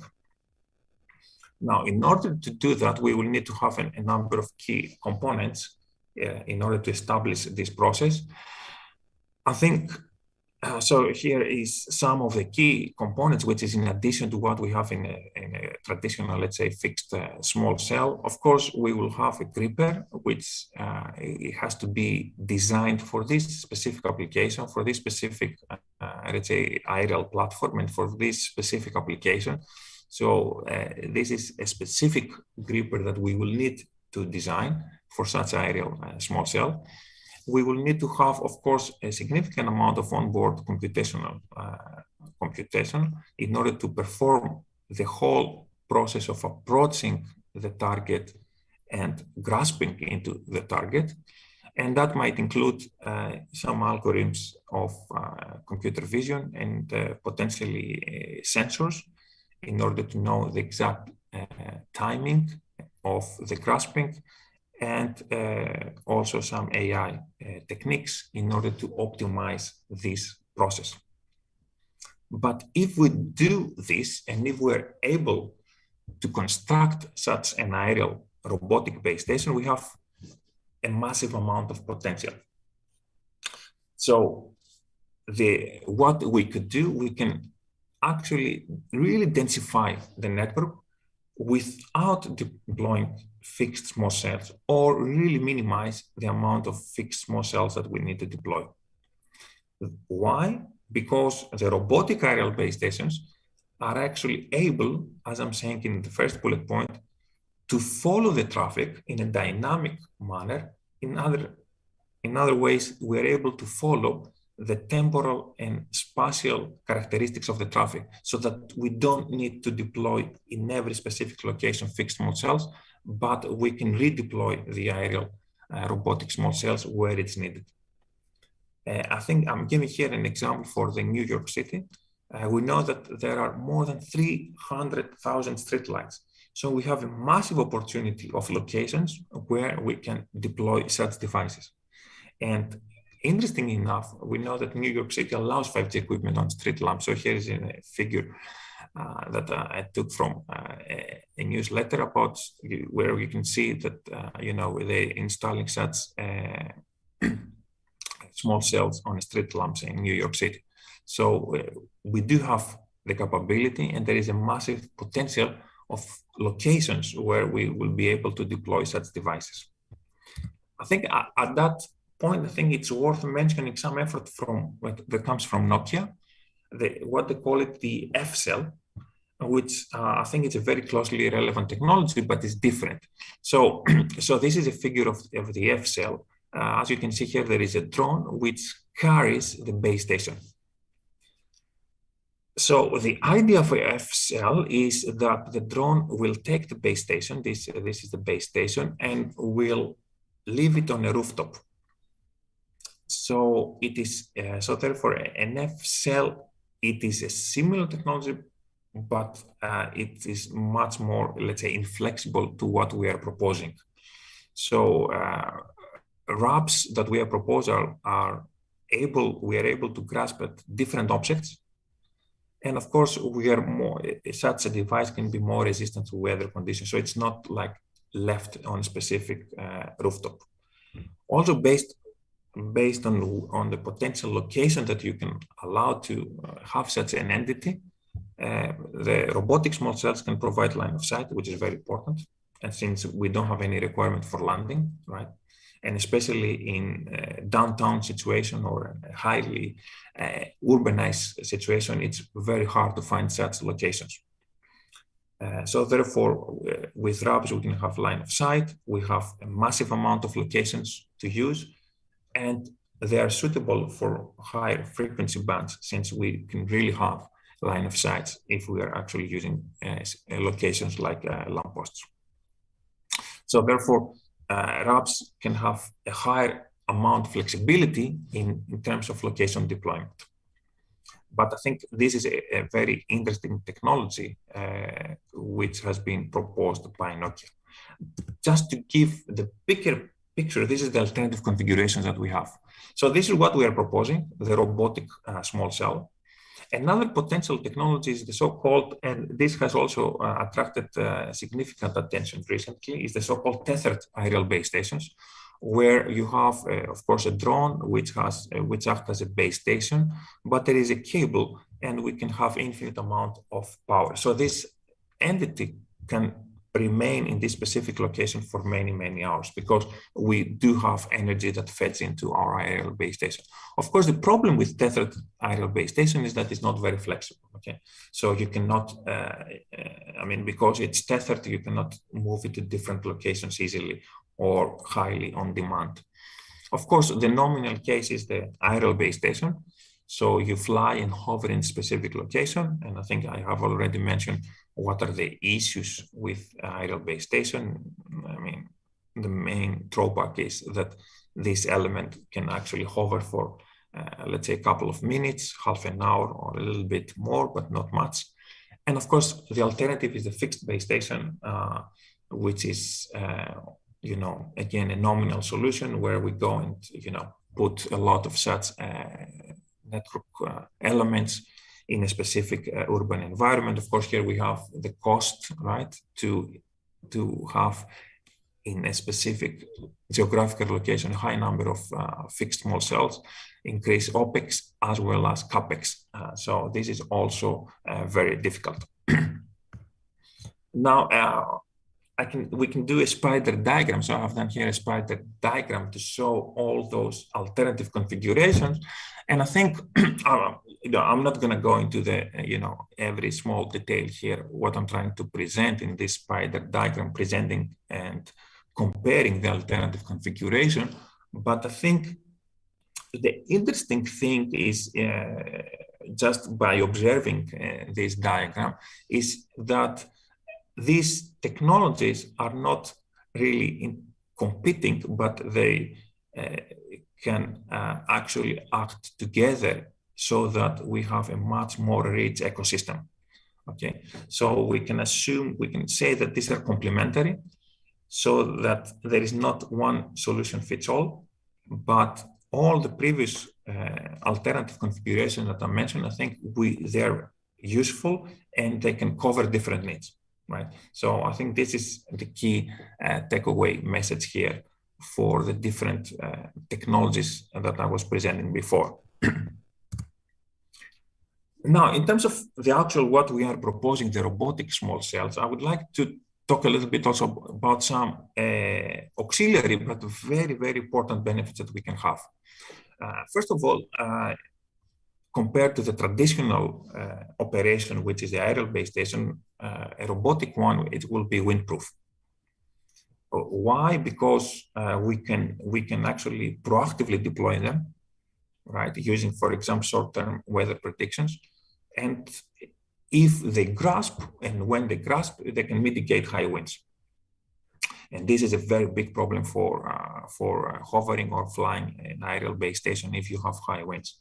Just to provide the context, we know that if the wind speed exceeds 28 kilometers per hour, it is very hard to fly and hover a drone, right? Especially a drone of such size, which is a small drone that carries a base station.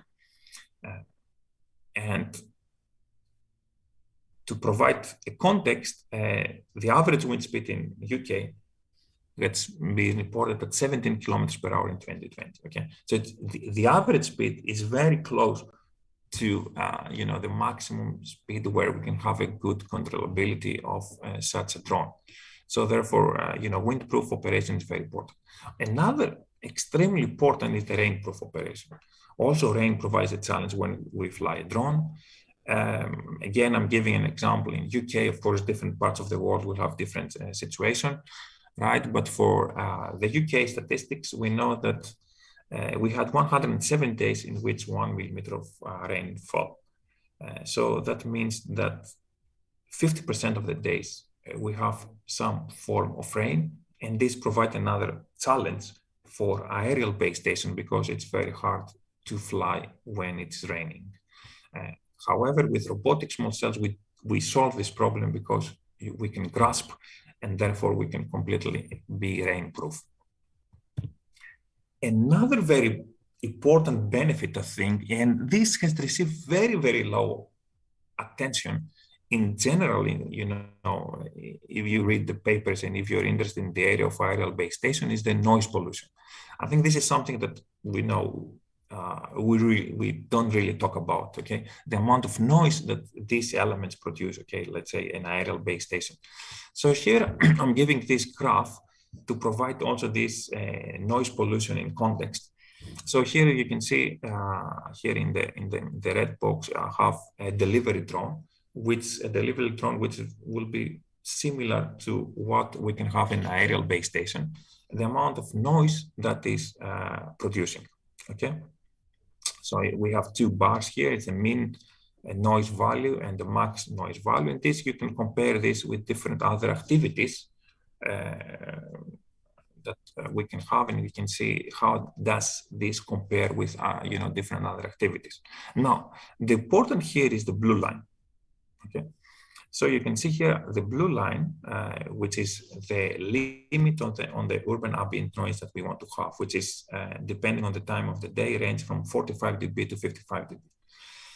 So as you can see, in terms of the amount of noise that these aerial drones produce is massive, right? So you can see it's approximately on average something like 80 dB, which is 30 dB higher than the ambient noise that we require in an urban environment.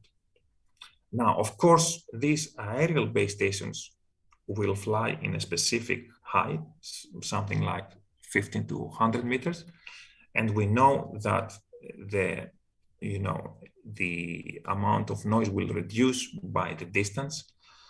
But even if we put that nominal, let's say, flying distance from the ground, the amount of noise will still be higher than this limit.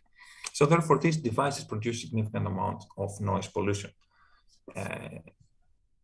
However, a robotic small cell will completely eliminate this problem because simply because by grasping into these urban landforms or a lamppost, we will completely switch off, of course, the drone engine. So therefore, we will provide the zero noise pollution. So I think this is a really, really important benefit that we can have. And in terms of grasping, I'm giving here just a hint about the energy requirement. In addition to the table 2 here, I have the typical drone battery, so we can have a little bit of view of the amount of the capacity that we have on board. But so as I said, there are a lot of different grippers or graspers that we can use in order to actually provide this perching functionality for the aerial base station. And here I'm just giving a specific one, let's say gripper, which is there are solenoid-based grippers, which can used for metallic surfaces, which is exactly the case if we are actually interested on lampposts. So, so therefore, what I'm presenting here is, I think there are two important aspects I would like to show here. The first one is the power consumption that we can have. You can see that range from, on average, around 10 watts. And the weight for those grippers, which is something like a few hundreds of grams. So this is actually very good news in the sense that we can actually, a drone can carry these elements and therefore can assist in providing a high quality grasping in these specific locations. And these are the typical capacities that we can use for a drone. So of course you can see that as the capacity in milliampere hours increases, of course the weight increases. So there is a trade-off about how much capacity we're going to have and what will be the weight. Because of course the weight is important, since we will also need to go and go back to a specific depot for recharging. So therefore the weight affects the energy consumption. And just to give that in context, here I'm presenting the amount of energy consumption in joules per second for the three different main elements that we have. This is the blue one is the hovering, the red one is the grasper, and the yellow one is the communication energy consumption. So, just immediately, visually, we can see that the massive amount of energy consumed is about hovering, okay? So hovering is the big energy consumption contributor. So you can see it is approximately on average something like 400 joules per second, where the communication cost, it can be something around 10 joules per second. So it's a completely different order of magnitude, the amount of energy we need to consume for just hovering, okay? So just, I'm going to give you just a small example to appreciate the benefits that we can have. So here is a small example. I have a depot, okay? So where we have all these elements, and there is a specific area that I would like to provide a service that can be where we have, I would like to position a small cell. So I am assuming a covering distance of approximately 800 meters. So, I mean, this is the amount of area that the small cells will move away from the depot. So this is approximately 2 square kilometers. This is like almost the city of London, okay? So just to give a context about this coverage area. So the idea is that we have the small cell at the depot and we want to reach a specific area. And then I'm comparing two cases. The proposed one here, which is the drone with a gripper, and we can actually grasp in a specific location. And the hovering one that the drone leaves, provide a service and then return back to the depot. So how this will compare, right? So here are some indicative results that shows the comparison.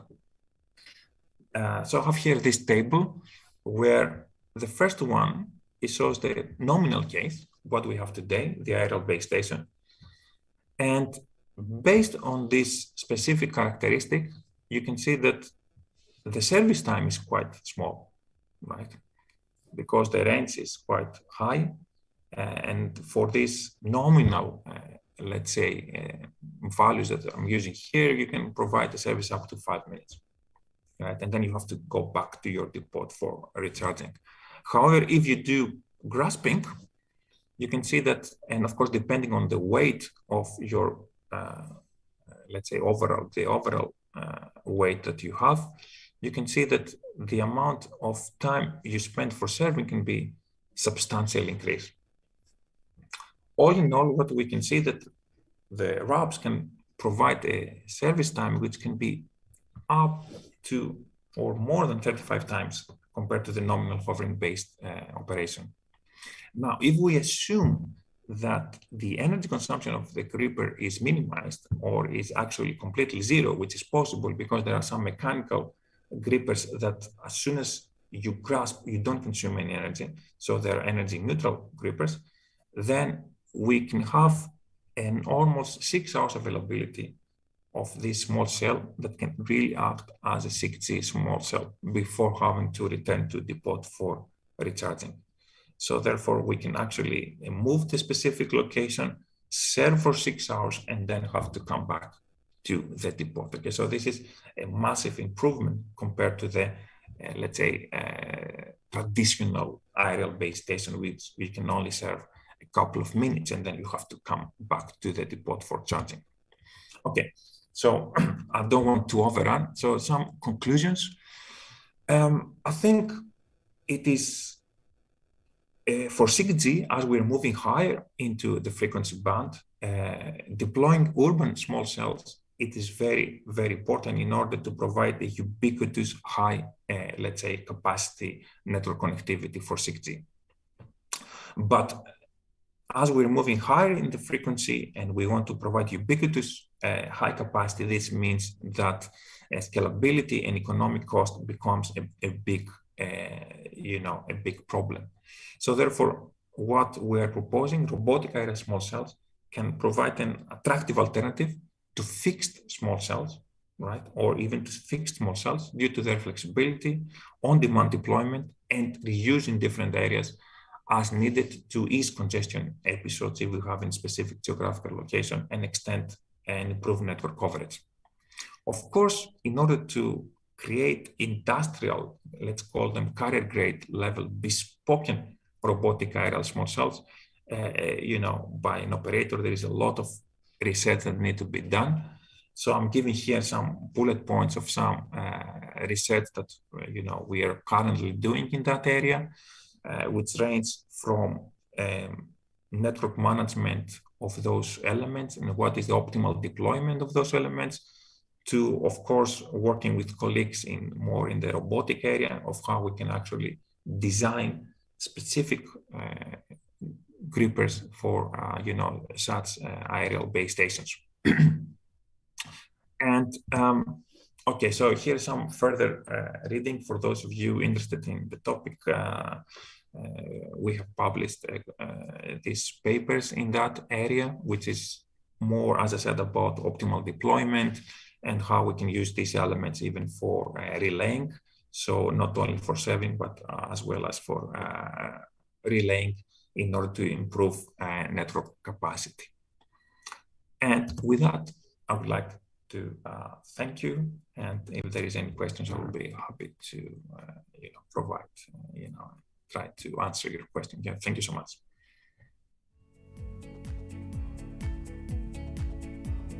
Thank you. This time is Q&A sessions. You can directly propose your questions to the speakers by opening by the microphone and raise hand first, or write your questions on the chat room by telling your name first. Okay, any questions for the participant? Okay, from Nabil. Dear Dr. Vasilis, what happens if this REPS is implemented in a dense urban environment with multi-store buildings around it? Will this multipath condition affect the performance of REPS? Okay, please, please, sir. Yes. Okay. Thank you. Yeah, I think this is a very good. This is definitely a very good question. Of course, in urban environments we have a challenging, condition. Absolutely. However, the idea is, as I said, we're gonna install and we will be grasping into lampposts. So in a sense, we will be grasping in location that we would have installed a fixed small cell. The difference is that the RAPs, if there is no traffic, can move from that location and go to some another location where there is traffic, where the fixed cell that we install, for example, on a lamppost, will have to stay there. Okay, so that's why we're decreasing the amount of network elements that we need to install. Of course, in a dense urban environment, the challenging conditions are challenging. However, and I hope this is clear, we are not making them more challenging, right? Because if we need a capacity extension in a specific location, we will install a robotic small cell for some time in that specific location, then that element can move to another location. Instead of having a fixed small cell, for example, installing a lamppost and have to stay there all the time.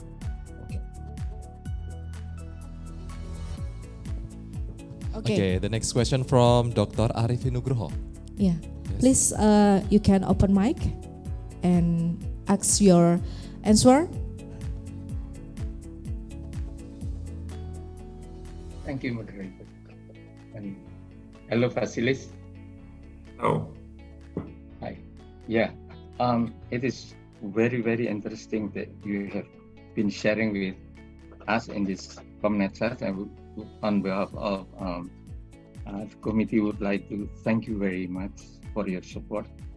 First, I would like to know in your concept here, what frequency that you are trying to do an exercise on, because perhaps I could understand that within ITUR there is a frequency being freed for what's so-called high altitude platform system, for example. Yeah, so this is going to be around 38 gigahertz, and so on and so forth. And so, are you trying to do some exercise in this frequency, or what actually? Secondly, I'm curious about the topology that the REBS will be made of. Are you going to make a connection between such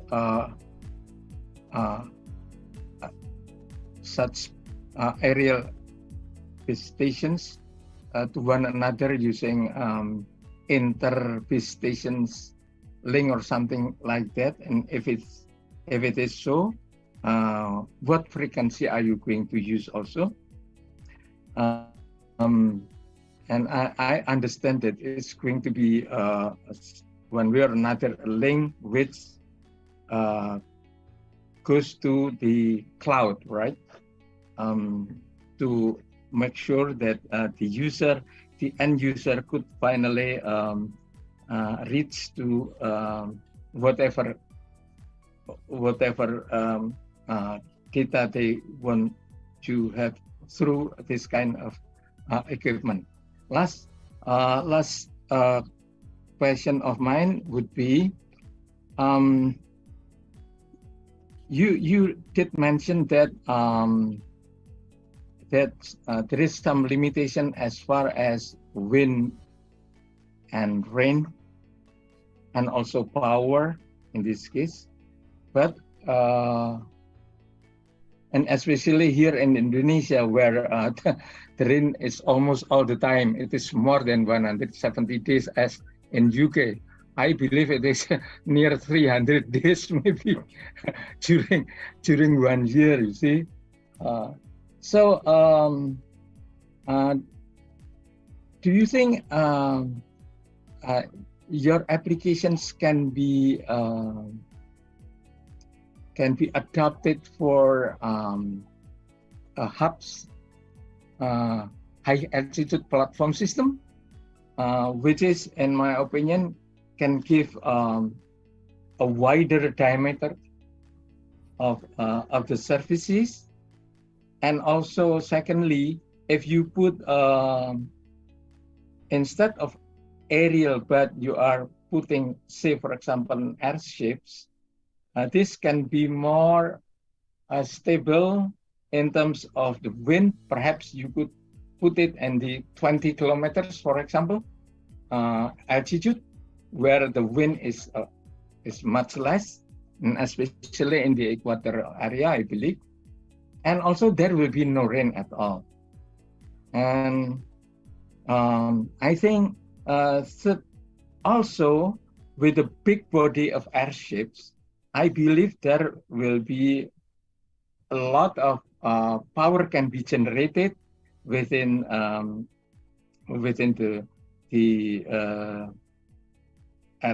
aircraft, so that it will give a lot of opportunity to give services which are depending on power very much, and also during the night time, for example, we can use, for example, battery and so on and so forth, so that it will prolong the operational hours.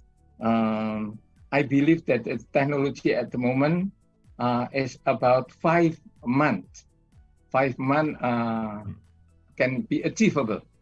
And I know one of the developer of such kind of equipment will be in the UK as well. Yes. Thank you very much, Vasilis. Thank you so much. I mean, where to start? You have so many interesting comments and questions you have. We need to take it, I guess, offline sometime to discuss. But let me try to say a few words here. I think just a few words. So I was keeping some notes while you were talking. So in terms of frequency, yeah, I think this is a very good question. First of all, we're talking about access, right? So we're talking about access. I mean, we're talking about the actual link between the base station and the end user.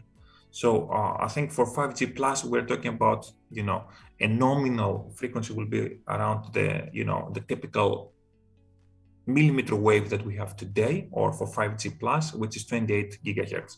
But since we are located on a lamppost, we can really go higher, right? Because we can go even to sub terahertz because we are very close to the user. So we're like 5 to 6 meters. I was talking with British Telecom, and they also suggested just to also use the unlicensed band. So we can use also IEEE, you know, a licensed band, which can also be very, very useful. Okay, so it can be a mixture between millimeter wave and a licensed band from you know, IEEE. Now for the relay nodes, I think it is a similar situation. We are actually assuming 28 gigahertz that we can use, but you know, of course, other frequencies are open and can be used, right? And now you maybe a few words about hubs. Yeah, hubs, it's a very, very, you know, important technology. It's, you know, has received significant amount of attention. As you said, flies around on 18 to 20 kilometers in terms of altitude. And, but I think, you know, it is a kind of a complementary, and for the time being, we are assuming that hubs can act as our backhaul, right? Because we can have good line of sight. So you have hubs flying above a city, and then you have this, you install these components, and then the hubs can act as, let's say, your backhaul of this robotic small cell. So I don't think it's one or the other. It might be complementary. You know, hopefully I try to, you know, answer some of your, you know, very interesting points you made.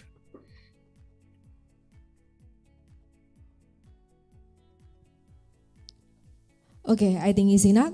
Yeah, if you have any question again, you can directly propose in the another opportunity, or Mr. Vasilis can answer in the chat room. And then at the end of this keynote speaker session, we would like to invite, we have any question again?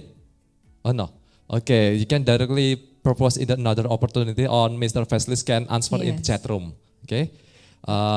At the end of the keynote speaker session, we would like to invite again the Vice Rector Academic and Research, Dr. Tenia Wahyuningrum STMcom, to give the appreciation to this conference speaker.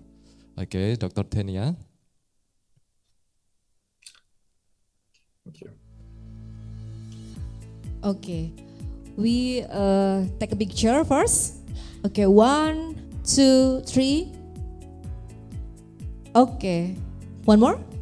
One more, okay. 1, 2, 3. Okay, thank you.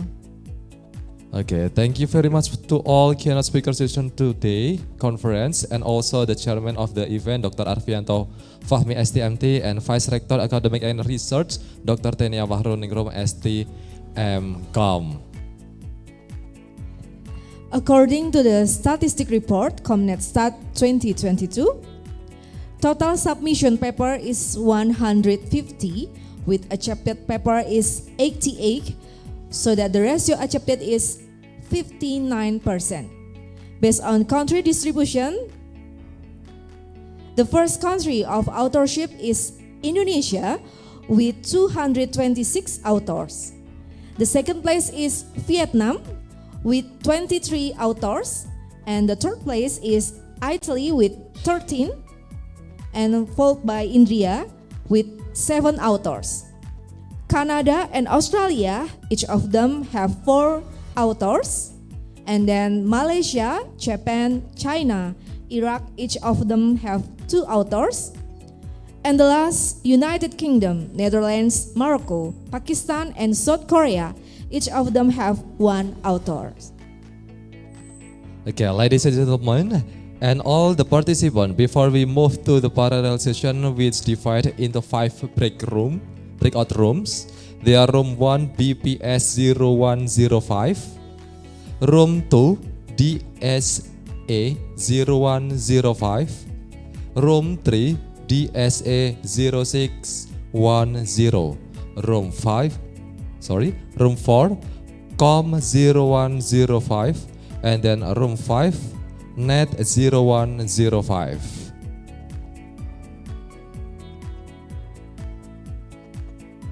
Okay, I'm Halim Pista Karima and Diandra.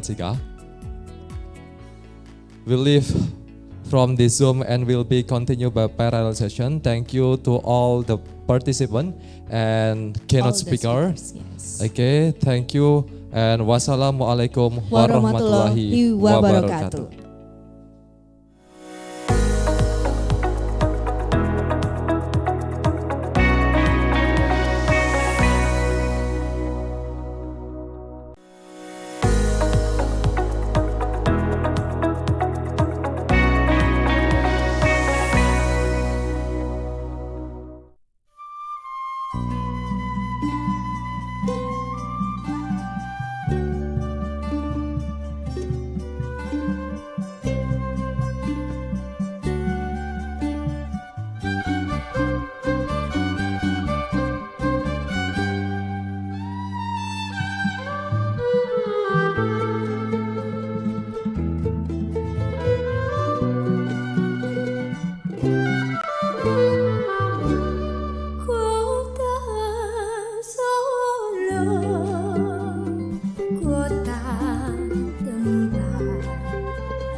Hi, David Moliniak back at IMS again, still with ANRITSU, and we're going to be looking at their latest product, a high-performance signal generator. And here to talk about it with me is Alexander Chinakin. Tell us about it, Alexander.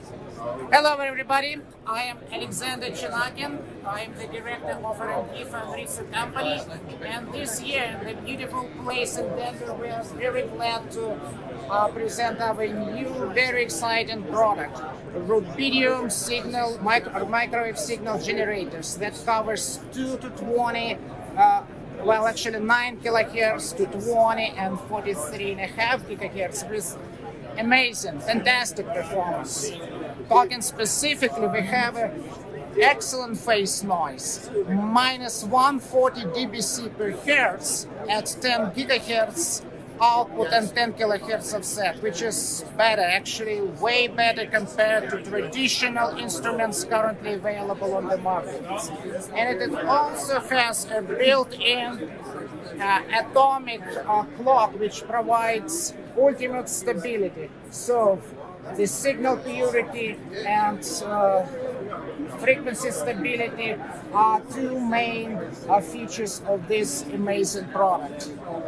Besides this, it has very high output power. For example, with high output power option, it provides plus 30 dBm up to 20 gigahertz, still preserving very good phase noise and spectral purity. Once again, I'm very glad to present this, I would say, our flagship product, and I'm really sure it will be very successful in the marketplace. Thank you, everybody. Thank you, Alexander. Thank you.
Hi, David Moliniak back at IMS again, still with ANRITSU, and we're going to be looking at their latest product, a high-performance signal generator.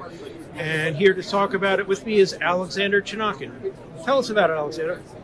Hello everybody, I am Alexander Chinakin. I am the director of R&D for ANRITSU company, and this year in the beautiful place in Denver we are very glad to present our new very exciting product, rubidium signal microwave signal generators that covers 2 to 20 well actually 9 kilohertz to 20 and 43.5 gigahertz with amazing, fantastic performance.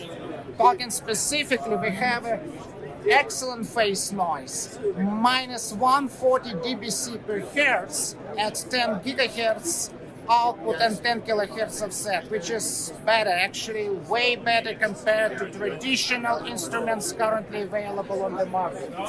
And it also has a built-in atomic clock, which provides ultimate stability. So the signal purity and frequency stability are two main features of this amazing product.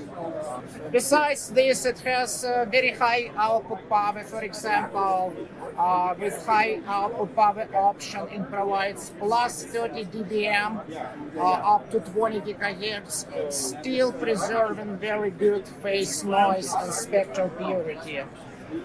Once again, I'm very glad to present this, I would say, our flagship product, and I'm really sure it will be very successful in the marketplace. Thank you, everybody. Thank you, Alexander. Thank you.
Hello, my name is Cyril Noger. I'm RF and wireless field application engineer. Today I will be showing quickly some of the features we are presenting on this MS2090 spectrum analyzer, high performance spectrum analyzer that is able to decode 5G carriers, which could be FR1, so sub 6 gigahertz, or FR2, millimeter wave waveforms. So I will be showing you the different features you can get in this product. So what we are currently seeing on the display of the MS2090A is the RTSA, so real-time spectrum analyzer, showing what you get in this 5G carrier that we generate with the signal generator close to the product. So I will switch to the 5G mode to show you real-time what the MS2090A is demodulating. So as we can see on the screen, it's synchronized. This is why you are getting this green LED and demodulating the 5G carrier. Since we are generating a sub 6 gigahertz signal with 8 beams, the product is able to demodulate this signal and to show the 8 beams. So we can see all the beams all together, which have the same power, and the SSB indexes, which gives the information to the network operator and RF engineer, all the information they need to troubleshoot the network to see how good or poor the transmission is. And then we can go to have a look at the single beam, which is the best beam we get in terms of EVM. And then we can see this PSS, SSS information in terms of EVM, qualifying the transmission quality of the signal. So this is what we are getting by now, but we can also have a look at channel power. So instead of doing that, we can go to the channel power and we will have to set the signal. So since this is TDD, it's not that easy, and we are using a nice feature in this product, which is the gated sweep. We have put the gated sweep into the downlink slots that we are generating, which now makes the signals, the spectrum analyzer, more constant in time, and now we are able to measure the channel power. So this is the kind of feature RF and technicians on the field have to do to qualify the 5G network. So thanks for watching this video. I hope it was instructive. If you have any questions, don't hesitate to call your ANRITSU local office or to visit our website www.anritsu.com. Thank you.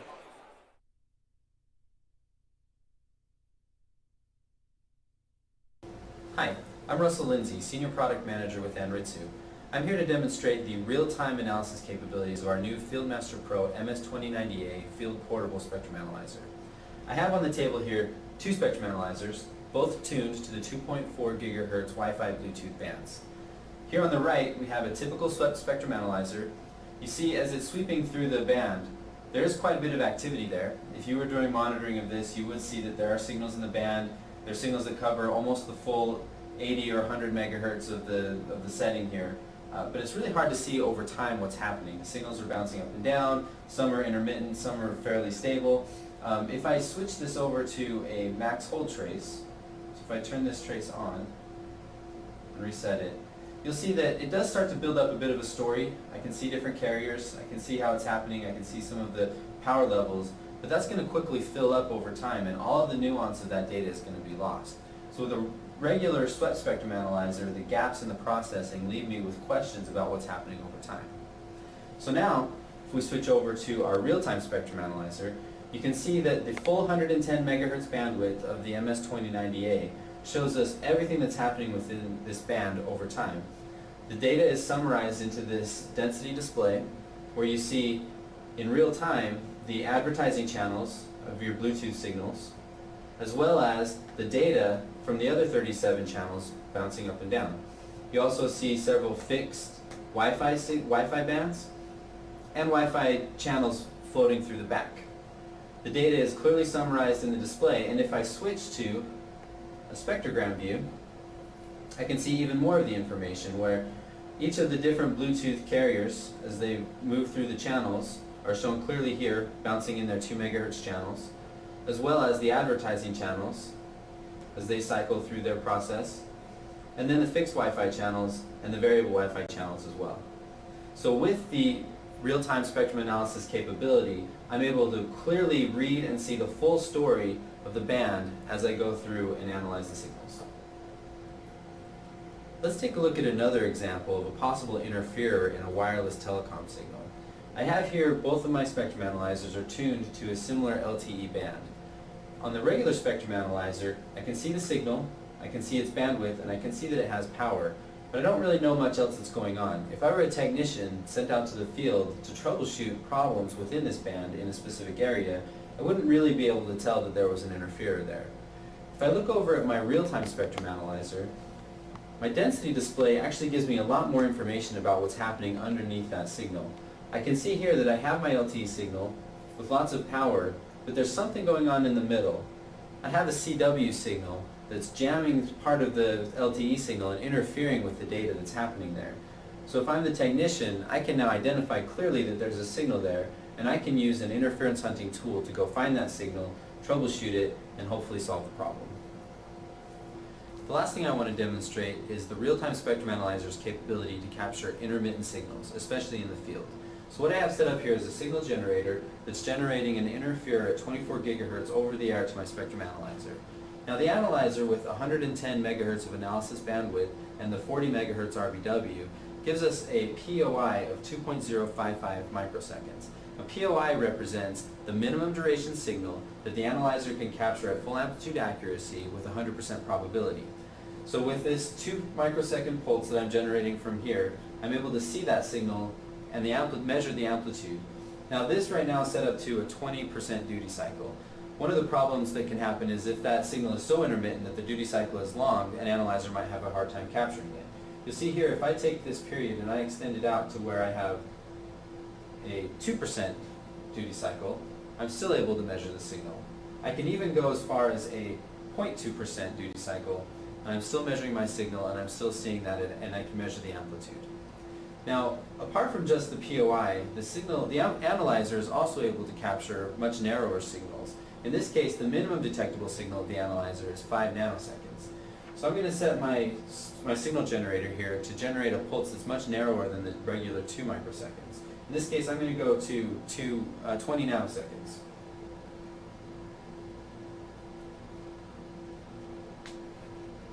I'm going to change my period to 100 nanoseconds. So you can see it a little bit better. You see here I'm still capturing this, and if I drop my RBW down to 10 megahertz, I'm able to actually see the sin x over x characteristics of the pulse that I'm generating. So you can see in the field, if you have interferers that are very intermittent or very narrow, you can still use your real-time spectrum analyzer to capture those signals and identify problems in the field.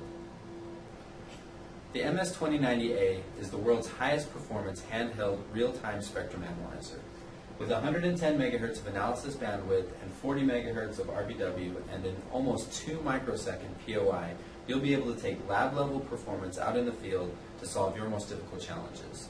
To learn more, visit us at ANRITSU.com or contact your local sales representative.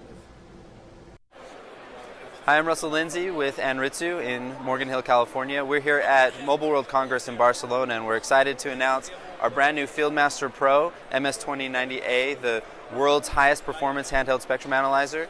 What we're demonstrating here today is we have a real 5G NR signal coming in through a signal generator. This is at 3.5 gigahertz. We're showing a channel power measurement in a gated sweep so that we're looking at the downlink only. This gives us frequency information and power information, allows us to do things like track a spectral mask. We could do spurious testing, any sort of frequency clearing. We're also doing RTSA with this instrument, so you can see any sort of intermittent signals. And then the real exciting part about this instrument is we have 100 megahertz of analysis bandwidth. So with that 100 megahertz, we're able to capture a full 5G signal. And what we're demonstrating here is that in that 5G signal, we see the 8 synchronization beams that are coming out of a 5G radio. This is a real-world capture that we got from an actual 5G NR radio, and we're showing that where we were standing in that capture, we were looking in the sector with beam 6, beam ID 6. So that shows us that as we walked that sector and the power changed, we watched the power of those beams change. Okay, and then we can select any of these beams and zero in. We can see our cell ID, sector ID, cell group, frequency error, and time offset. We can also see of that beam the RSRP, RSRQ, and SINAR, and any information on the different components of the SSB for EVM, so we can see our modulation quality. So we have the PSS, SSS, PBCH, and DMRS. So that this instrument is ready to go for test in the field. It's being used by many operators all over the world now in installing their 5G networks. It's ruggedized for field use. It has the rubberized overmold to protect your connectors, and a hardened, tempered touchscreen. It's a 100% touchscreen user interface with a new design for easy use, easy touchscreen areas, and quick tests to make your 5G testing more efficient and more effective.